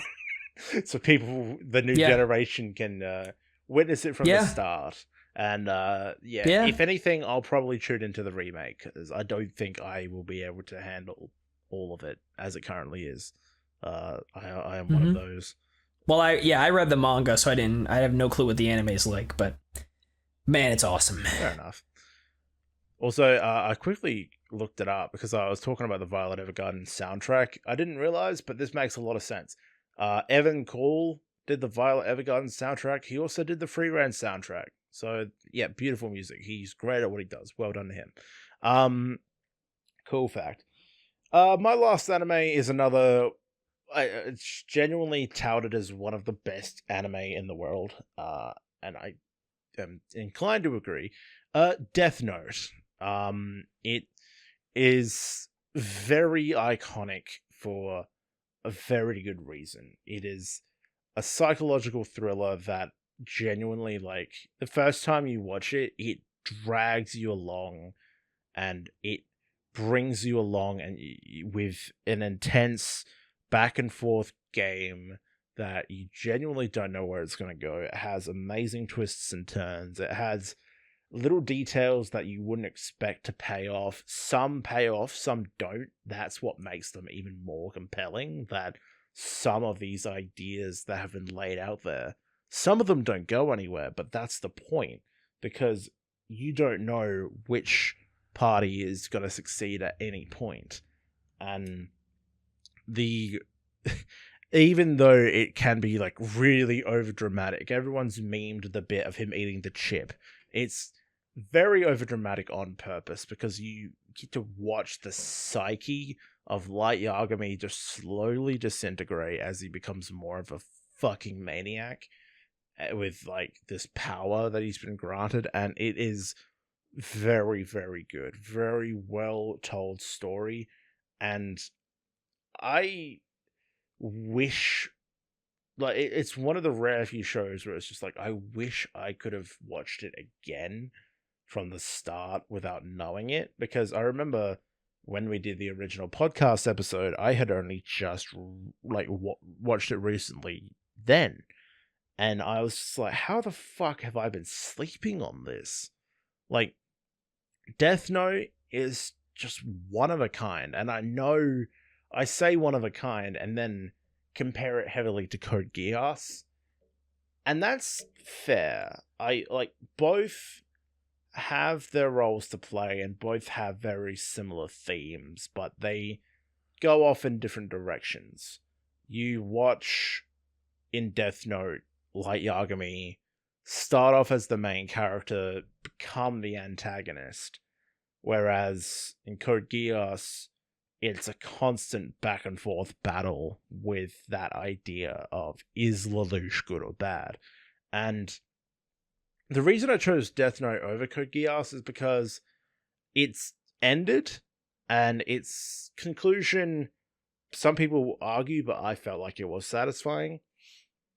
They have done a few one-shot sequels, which were pretty cool. Not really anything too impactful. Like, one of them involved Trump, and that was kind of funny. Just seeing him drawn in that manga style was very funny. The anime is one of the rare few times where the English dub prevails, and I think a lot of people concur with that fact. And it's just very easy to get involved. It's very easy to get compelled by it. So I'd highly recommend it if you have somehow slept on it for this long as well. And the only reason, the main reason I'll choose it over Code Geass, sorry, I was trying to get to that point. Code Geass starts off with a very good idea. It keeps that idea going, but then it tries to overcomplicate it later. It tries to, I don't know if you care about spoilers, but yeah. So one of the main driving factors of Lelouch is trying to figure out who killed his mother. And then when that plot gets brought up again later and the answer is revealed, the answer is very fucking stupid. Yeah, and then it doesn't even matter to him by that point. At that point, it falls to the wayside. So it is, I don't know. I love Code Geass, Lelouch of the Rebellion Season 1 and 2. Very good stories, very good conclusion. And now they've tried to do more material based off of Code Geass because of the world it set itself in. Like, the world is, hey, look, Britannia has taken over everything. Britannia is actually America, by the way. They just don't want to tell you that. They called it Britannia. Oh my god. And Japan is fighting back. So, yep, sweet. That's all you need to know, no problem. Lelouch of the Rebellion, very solid, amazing 10 out of 10 show. Then they said, okay, this world we've set ourselves up in, let's make more material out of it. They made a spin-off series called Akito the Exiled, which is very weird. Like, the characters just are nowhere near as compelling, at least from what I tried to watch. Then they made, like, a sequel that is based off of, like, a fusion of Akito the Exiled and Lelouch of the Rebellion, where they changed just a few small minor points in the original show to make the movie Lelouch of the Resurrection, where Lelouch somehow comes back after his very satisfying end in the original series. I do want to watch Lelouch of the Resurrection because I want to see all the main cast again. But apparently you do actually have to watch Akito the Exiled to get and understand the changes. So I couldn't finish it. So I'm in a weird middle ground with that. And now, most recently, they've made Rosé of the Recapture, a new series, which is only on Disney Plus. Like, okay, what the fuck? Like, that was a random thing. It's probably on Hulu as well for America. I don't know. And it's got, again, an entirely new cast, which are all, I can't judge if they are as compelling or not, but I think the main reason everyone loved OG Code Geass was Lelouch, was C2, was that cast that made everything in that war unique. and then trying to recapture that with a new cast and a new war or something in this sequel, it doesn't hit the same. And apparently they're gonna do more Code Geass stuff. Apparently, I think it was 2020, Studio Sunrise, because Code Geass is an anime original. No, there was nothing adapted from it. So in 2020, they said, "Oh yeah, Studio Sunrise, we got a 10-year plan for new Code Geass projects." I was like, wait a minute. So for the next 10 years, you're going to be making more new Code Geass stuff after the original series ended in what, like 2007? Like, I know it's still popular, but where is this coming from? Like, you don't need to do more. But they're doing more. It seems really fucking complicated trying to fit it in to this massive war scenario that they found themselves in. And I don't know how I feel about what they're doing, which is why, in the end, Death Note just is more satisfying to me. Like, if it, again, like I said with Spice and Wolf and Freeren, if Code Geass was just seasons 1 and 2, and it didn't try to do all this extra shit that I am struggling to understand and care for, it probably would have beaten Death Note. Because I feel similarly about both shows up until that point. And I just wish Code Geass didn't try to do all this extra shit for no reason. It's literally just, hey, look, it's more Code Geass, clap. And I don't know. I might tune in and try to rewatch Akito the Exiled and then Lucia the Resurrection and Rosé the Recapture, and then I might fall in love with it. I might actually be like, oh, I know this is sick. But just from everything I have watched and tried to understand, I didn't feel the same. It just feels like they're doing more for the sake of doing more when they don't need to. So, I don't know. We'll see what happens. I'll try and watch it. But for now, Death Note is a perfectly rounded show. The manga is apparently also very iconic and very popular as well. Like I think the anime adaptation adapts everything very well from what I've heard, but there are additional small details which could be missed, which the manga would cover. So it's up to you, if you haven't watched or read it before, which one you want to tackle. But I think the anime is just a very well-crafted experience that anyone can enjoy. So yeah. Hell yeah. Yeah. I think. Yeah, baby. I think that is it, ladies and gents. I'm gonna run through the rest of my stuff on my notes. So I put together, to sort of round this off, obviously I'm balls deep in this kind of shit now. So I have some honorable mentions, first of all, and then I'm gonna recommend a handful of manga that do not have anime. I'm going to recommend some recent anime, some of which I've already mentioned. And then I'm going to do a run through 5 recommendations for anime coming out in 2025. So real fast, my first honorable mention is Summertime Render. This is actually one I recommend this to anybody, so I'm going to recommend it to you as well, Trent. Here it is. Summertime Render is a mystery show. It is a 25 episode front to back book-ended mystery show, and mystery action sort of thriller thing, supernatural kind of thing. It is one of the most binge-worthy shows I've seen in a long time. This one didn't really fall into any of the categories, but I love a good mystery. I love a good mystery show. So Summertime Render has such a cool supernatural thing going on, and I love that it's book-ended in 25 episodes. So it starts and then concludes completely within those 25 episodes. So it's really well done. A lot of the character work is great. The animation is stunning as well, like very surprisingly good. It catches you off guard sometimes. Just one of the most bingeable anime of recent years, in my opinion. Such a good watch. Another honorable mention, is The Eminence in Shadow. Again, doesn't really fall into a category, but imagine an isekai that is the polar opposite of Konosuba.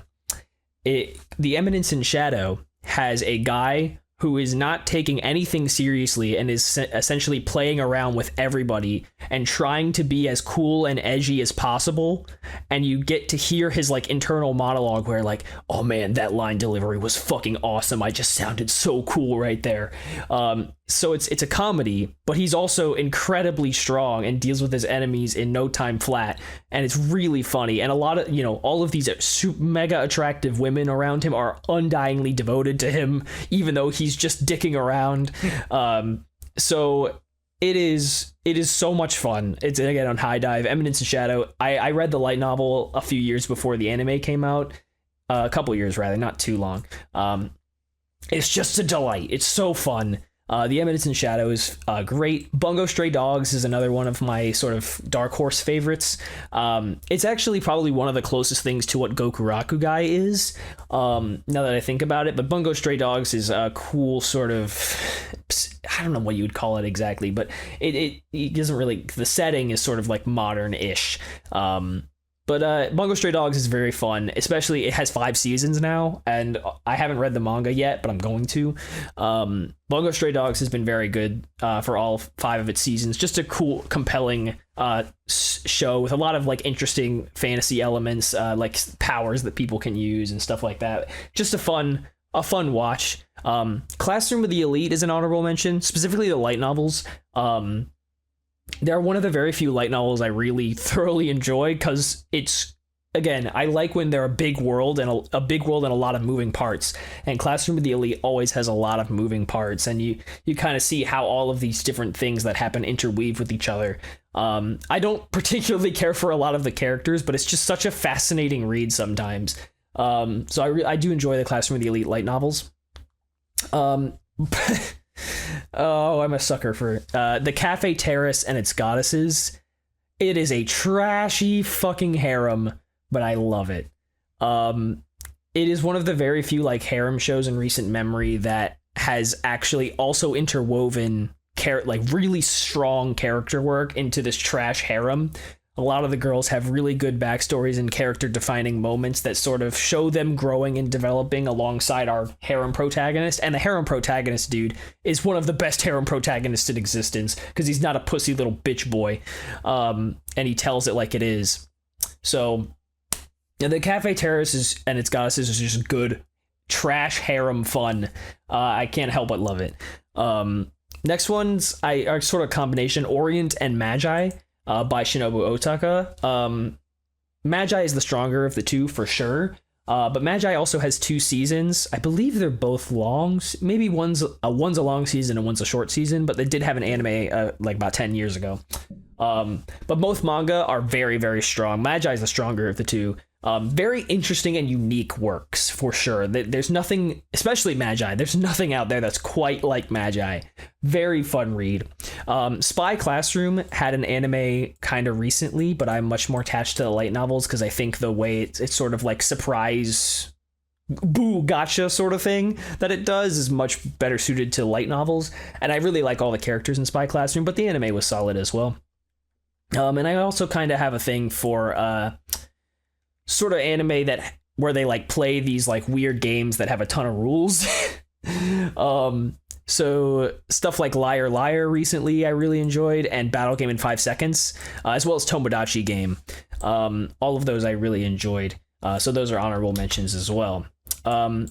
Really quick, just want to run through a couple others that I don't think need any introduction, but I also enjoyed very recently. Sound Euphonium, fantastic, one of the best coming-of-age music shows ever. Spy X Family, of course. Vinland Saga, Reincarnated as a Slime. That time I got reincarnated as a slime unexpectedly has become a great watch for me. And 86, I can't. 86 is stupendous. It's wonderful. Just such an emotional roller coaster. 86. So, real quick, manga recommendations. So aside from Gokuraku Guy and Kagurabashi, which I already talked about, Cosmos is very good. Interstellar Insurance Fraud. That's what I'll say about Cosmos. It is as ridiculous as it sounds. Dead Rock, which is Hiro Mashima's new work, obviously the creator of Fairy Tail and Eden Zero. He has a new manga that's coming out every month. Has yet to prove itself, but has been pretty good so far. Akane Banashi, completely so underrated for a Shonen Jump manga, about 140, 130 chapters at time of recording. All about Rakugo. It's one of those that's about Rakugo, but it's structured like a shonen manga. Very strong. Ghost Fixers, again, another one yet to prove itself, but it's by the same creator as Summertime Render. So Ghost Fixers has been pretty fun so far. The one I really wanted to talk about is called Tune Into the Midnight Heart, which is a future top tier harem trash. Like absolutely a top tier harem. Like it's just modern harem trash perfection, if I can say that. It's trash and also perfection. It's one of the very few harems that weaves in proper good character work and character development. And it does that modern, it's a very like modern take on like fan service heavy harem stuff, because the way the artist, the creator, the mangaka draws the girls is like, it's not overbearing, the fan service, but the way he draws them is just so aesthetically pleasing. I'm gonna send you a couple pictures because I actually pulled them up. All right. Of this one, like just to show you what I mean. This is from a recent chapter where I'm just like, oh. So you can see the way he draws this girl here, Rika. It's just like, damn. Yeah. Like it's gorgeous. Not overbearing. Yeah, it's not like super overbearing fan service, but it's like, whew. I wouldn't even call that. It's just fan really service. stunning. It's just the well-designed character that's drawn. She's just being attractive. Yeah. Yes. It's just one of those people you look at and just like they are inherently attractive. Like. Yes. Yeah, nice. And that's how he draws. There's 4 main girls, aside from the teacher lady, who's obviously the hottest. The single teacher. Let's go. Love that. Big fan. Tune Into the Midnight Heart has actually got a really quite a compelling sort of premise, and then it weaves in these trashy harem fan servicey moments with proper, pretty solid character work. So that's getting an anime for sure down the line. It'll be a top tier harem. Like as far as harems go, it'll be really strong. Unrelated. This is sort of unrelated, but the Persona 5 manga I've been catching up to recently is very good. The Persona 5 manga has kind of surprised me because it's nice to see Joker talk. Yeah, I can imagine.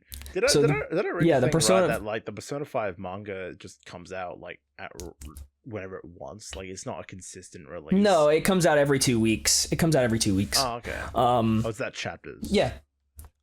Yes, new chapters every 2 weeks. Yep. Okay, well that's all right then. The Persona 5 manga has been very good. Also, Metaphor Refantasio, the new Atlas title, is also getting a manga adaptation coming up soon, so I'm really looking forward to that. Because I'm not through the game or anything like that, but the story I have played has been very good so far. So I'm looking forward to that. As far as recent anime recommendations, I mentioned Summertime Render, Eminence in Shadow, Windbreaker, Mashal, Undead Unluck, Wistoria, Dandadan, Magilumiere, Kaiju number 8, Yosuke Family, Blue Box, Loser Ranger, Cafe Terrace, and your boy Kongming. All of those I've talked about already. The last one, not the last one, but the next one I actually want to recommend to you, Trent, is the Apothecary Diaries. Yes. It is. I've seen this. It is getting. Yes, so it is getting season 2 starting in January, so very soon. But the first season is a straight up delight. It is one of the very few shows that is slow paced and centered around this like sort of budding relationship between the main girl and this sort of pretty boy guy, where I'm like, this is fun. And it's because the main girl, Mao Mao, is such a delight to watch. I think she carries this show. She is so much fun.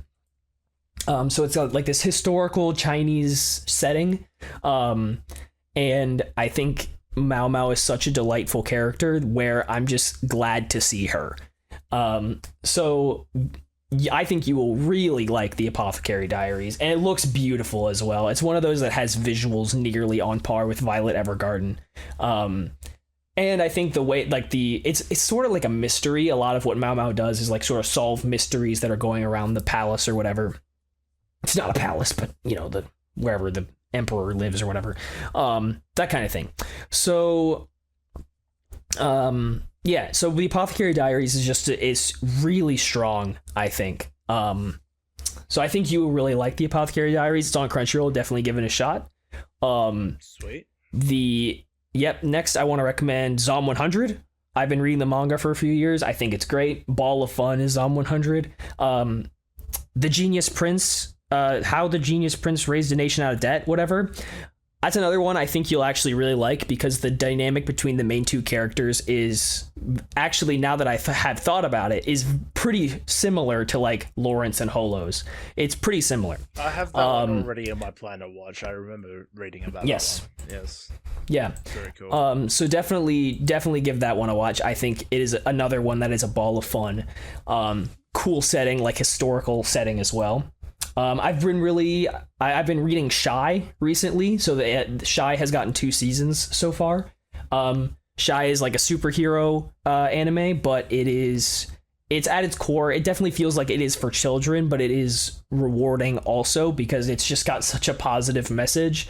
And I think a lot of the characters are characters you will not see in a lot of other manga. Like there is for example, just to give an example, in Shy season 2, there is a villain who is a boy, but is like very heavily into like kind of things that are considered girly. It almost seems to suggest that he was considering becoming transgender. It goes in that kind of direction. So there are a lot of characters, and it tackles a lot of real like kind of mindset and things that happened in modern society that I think you won't find in a lot of other shows. So it's just got a really positive message at its core. So Shy is really fun, I think. Also, another one that's a ball of fun, Lycoris Recoil. It's been a while since I've watched it, but I want to go back and rewatch it because I think it's a delight. It's another one that is really built upon its characters and the dynamic they share. Chisato is awesome. She's so good. Chisato is a wonderful lead, and I'm like, the world is a better place because she exists. Another one I want to recommend to you that is very recent. It's on Netflix. You've probably seen it. Delicious in Dungeon. Oh yeah, nah.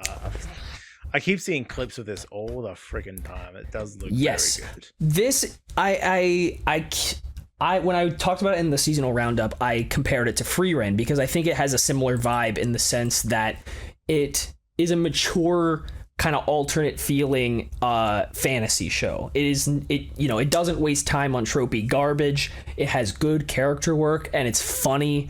The animation is fantastic. It's very mature feeling. It doesn't like waste your time.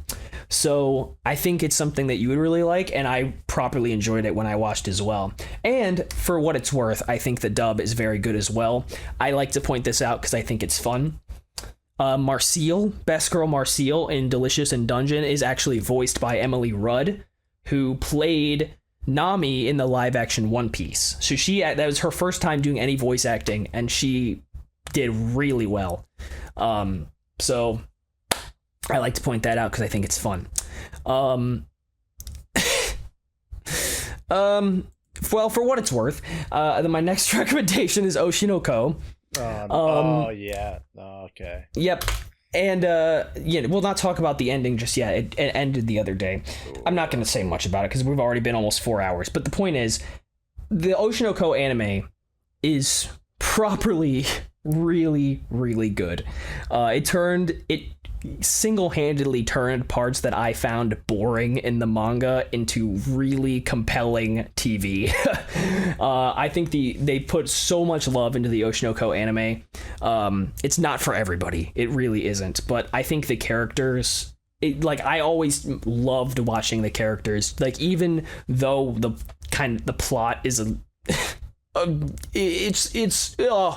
I don't even know. The plot is something.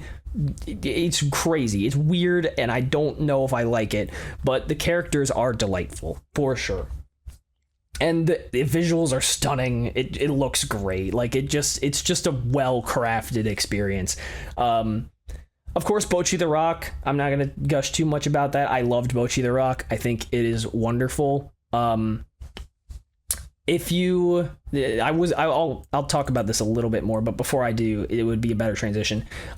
If you happen to be in the mood for magical girls or in the mood for shows for 7-year-old girls, Tokyo Mew Mew got a reboot the past few years, and I really liked it. So, yeah, I thought it was, it's on High Dive. I think it's great. Because the original manga was a mess and didn't make any sense, but the reboot actually did a really good job of transforming it and modernizing it into a really, like, you know, as good as it could be while staying true to the original story. Just a streamlined experience that makes sense and delves a little bit more into each one of the characters. The last one I want to recommend that I'll sit on a little bit is Girls Band Cry, which is a very recent anime, 3D, and it just finally, it was unlicensed for about 6 months, and it finally is on Crunchyroll from about a week ago. And it is a band, it's a girl, obviously, as the name suggests, it's a girls band anime, sort of similar to Bocchi the Rock, but it's much more down to earth and real.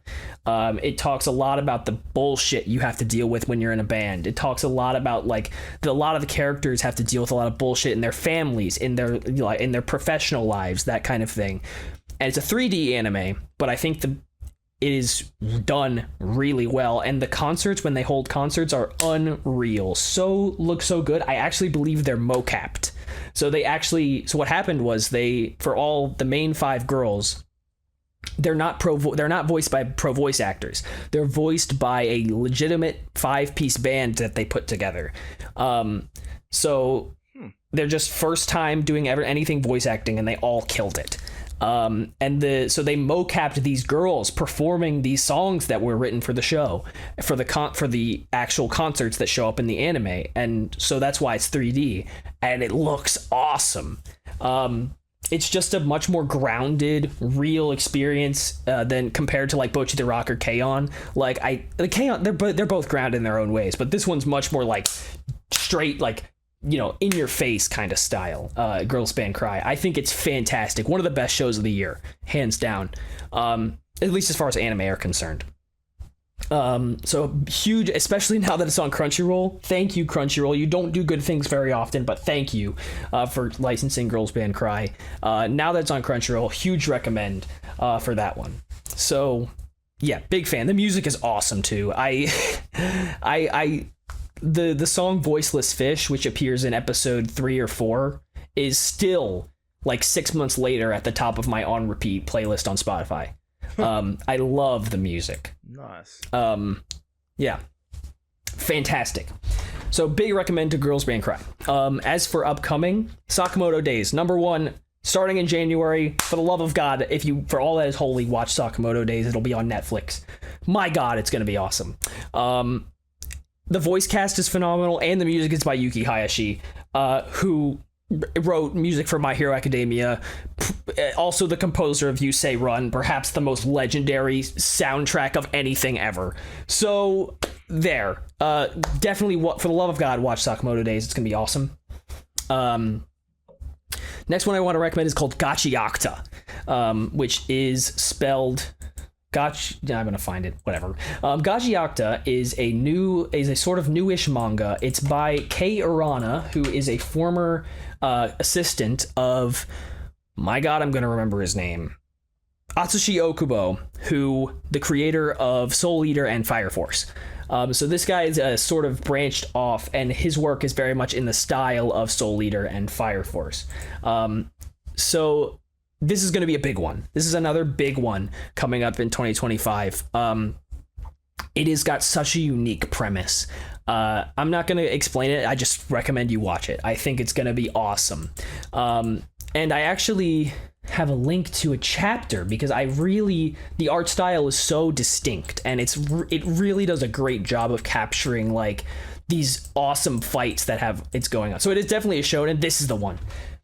Look at this. Unreal. It's just so cool. Such a fun art style. That is very cool. Yes. So I think it rules. I've been reading Gachiakta since the very first chapter came out. It is awesome, because I remember I was reading every week by the time Fire Force ended, and literally the week after Fire Force ended, Gachiakta came out. So it was like, anyone who was sad Fire Force is ending, it's like, oh, here we go. We've got a guy who was inspired by this man's work starting a brand new manga. And it's showed such promise, and it's already proved itself. It's like 120 or so chapters by now. It's been awesome so far. Big recommend for that one. It'll be a lot of fighting, but it's got such a unique premise. There's nothing out there like Gachiakta. So big fan of that one. The next three are I'm sort of hesitantly recommending for a little different reasons. I've talked about this one to you briefly. Medaka Kuroiwa is impervious to my charms. Trash. It is peak trash. But the first 50 or so chapters that I read are actually properly fun. It's ridiculous and fan servicey as hell, but it is fun. It was confirmed to come out in January, the anime. So if you like trash romance, it starts out very fan servicey trash that develops into a proper cute, sweet little romance. So, because the whole idea is she's going to use all of her, quote unquote assets to get him to break and show some emotion on his face, because he's this stoic guy who never shows emotion on his face. And she's going to try to every trick in her book to get him to break and blush at her and say she's cute, but he never does. And then eventually, as she spends more time with the main character, she falls for him, and it's really sweet. So that one's not going to be for everybody. But I liked it, especially after the first 50 chapters. It really fell off because it started dragging it out. But the first 50 chapters are properly very sweet. Witch Watch, confirmed for April. Another Shonen Jump manga. This one's sort of a obligatory recommendation because I've been reading the manga for about 3 years. It's by the creator of Astro Lost in Space, which is one of the best 12 episode anime of all time, in my opinion. But this one's not as good. But Witch Watch, it'll probably be fine. It's more, like I said, more of an obligatory recommendation. I'm sure, it was fun for the first bit. It's not, again, it's very quirky. It's not going to be for everybody.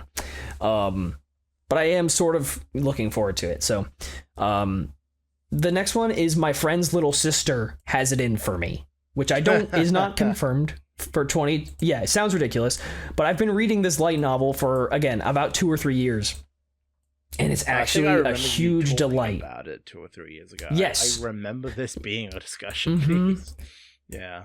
So it's had an anime confirmed for a very long time, but we don't know when it's actually happening. So it hasn't been confirmed for 2025. I'm just assuming that maybe it'll be in 2025. But this is actually just a ball of fun. It's in the same vein as your Ozaki-chan's Senpai or whatever and Nagatoro, but it's actually sort of in those same vein. It's just sort of fun, but I like this one more than those two by a pretty wide margin. It's sort of it combines, the whole premise of it is that they're trying to make a video game, and the main girl who is crushing on the main character, she is this uber talented voice actress, and so the main character, along with his squad of nerds, are making visual novels, and she, the main girl, by herself, is in secret doing every single voice for all of their games. So that's the whole bit. But the problem is that the main girl's mom does not approve. So she doesn't know. So that's why she's doing it in secret. But that's the main sort of point of conflict, is that the mom does not want her daughter to go into entertainment at all. But the girl's dream is to be a voice actress, and she's already uber talented. So, and there's a lot of teasing and relationship building along the way. So I think it's just a good ball of fun. And the final thing I'll talk about is that as a proper wholehearted recommendation is Chitose is in the Ramune bottle, which I don't know if I've talked about, but I did a video recommending it back on a few years ago on Silver Talks. I'll send you the link real fast. It is a light novel, a romance light novel. By all intents and purposes, it is a harem. It's a harem in the same way Roshidere is a harem, where it's very much focused on sort of the character work and developing the characters, but sort of the way that some of the more than one girl has a crush on the main character is sort of like an afterthought, if that makes sense. This is just it gets serious, it gets a little dramatic, but in a good way, and a lot of the characters are just very strong. It's good fun to like see them do what they do. This is a wholehearted recommendation, especially if you like slower paced sort of romance, slice of life stuff. This is a big one. This is one of the first like slice of life light novels I ever read. And I predicted back when I made a video 2.5 years ago that it would get an anime within 2 years. And I was wrong, but it got an anime within 3 years. So I was close. Close enough. It's just going to be a banger. I don't know if it's going to look blue box good. I'm not going to get my hopes up, but I do think it'll be very strong regardless of how it looks. It's one of those that can be carried by its sequence of events alone. I remember reading volume 2, which is focused on my favorite girl, Yuzuki, and it got proper compelling. She has a great backstory. The way it develops her character and the relationship between the main guy and her is just great. Really, it's just a unique experience. It's sort of like, I don't know if I can, maybe I'll just scratch that comparison I was about to make. But either way, it's just going to be a good, solid slice, like one of the better slice of lives in recent memory, in my opinion. Like, I think it'll be very strong when it comes out. So that's a wholehearted recommendation, not a half-hearted one. And that is all. So there. There you go. Damn. So that's everything I wanted to mention, and now I can delete all of that off my notes. Wonderful. Yeah. Also, just random other anime I thought of, like we talked about My Dress Up Darling. It was very, very good. I liked it still.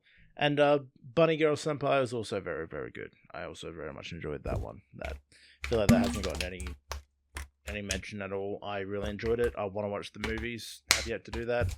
Konosuba as well, very fun, very enjoyable, and need to watch more of it. It's those are just the shows of like, I've watched them, I enjoyed them, but I need to watch the rest of it. I just haven't caught up yet. I will eventually. But yes, there we go. We have 100% trounced the time for the first podcast we recorded talking about anime. We have gone above and beyond. Plus Ultra, if you will. Plus Ultra. Gus obviously does the anime seasonal roundups on his Silver Talks channel, so go over there if you want to hear him talk more about this sort of stuff. If you are curious about, pretty much any show you can think of in a given season, if you want to know whether you should watch it or not, check the seasonal roundups. Yes. And I wanted to do this episode just kind of like talk a bit more about the stuff that we always chat about on the Let's Plays, but in a bit more of a condensed podcast, as it's been a while since we've done something like this. And I think it's been successful, and but this will also be the last you hear of us in 2024. This will be the last thing that goes up on the YouTube channel for the year, and we're not going to do like what are we going to do with 2025? We're not going to do one of those. Fuck that. We're going to play Sonic! That's right. In the new year, we're going to be playing Sonic 06. That's 100%. We're going to give Baldur's Gate 3 a shot as well. Hopefully that will be good as well. I'm keen for both of those. So 2025, more content will be on the way, but thank you for joining us throughout the endless content of 2024. We barely stopped, I don't think. Like, we barely stopped. It just kept going. We've made a lot of stuff this year. But yeah, thank you for tuning in for this long talk. Let us know what some of your favorite anime are. What are your anime tastes? And now I've put pretty much everything I really like into one video. So like now I don't feel like I have to go out of my way to like mention it, because not this the kind of thing doesn't always come up. Like I can't always just be like, hey, have you heard of Gachiakta? Like, no, you fucking haven't. Like now everybody knows. So there. Now everybody knows. Now, but everything I really like in one video. There. Wonderful. I pretty much did go through everything that I like and properly invested in, except maybe Boruto. Boruto's been very good recently too.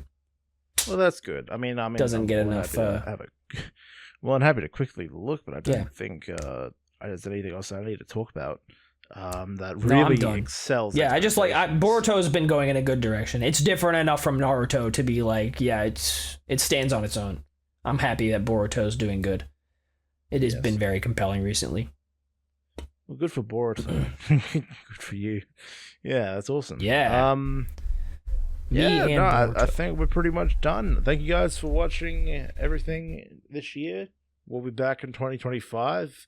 And yeah, let us know what some of your favorite anime are, and it'll be good to hear some other opinions. And yeah, if you want us to do this about some other topics as well, like maybe we could go back and talk about more of our bands or whatever, we can easily do that. But yeah, I probably should do an updated discussion about VTubers. Yes, I owe them that much. we were a bit dismissive during our episode 50 something about VTubers, and I'm sure both of our opinions have definitely changed about that. That we'll see. Oh yeah. We might run back some previous topics now that we've had a few years to grow up from that time, and when I was 19, I hated VTubers, and I'm 25 and I love them. Love them, all about them, addicted, if you will. Oh yeah. Yes. So thank you guys. Like, subscribe, all that jazz. We will see you in 2025. Oh my god. We're old. It sucks. Holy fuck. Oh. Yeah. Buy my book as well. Fuck it. Why not? Do that. Buy it.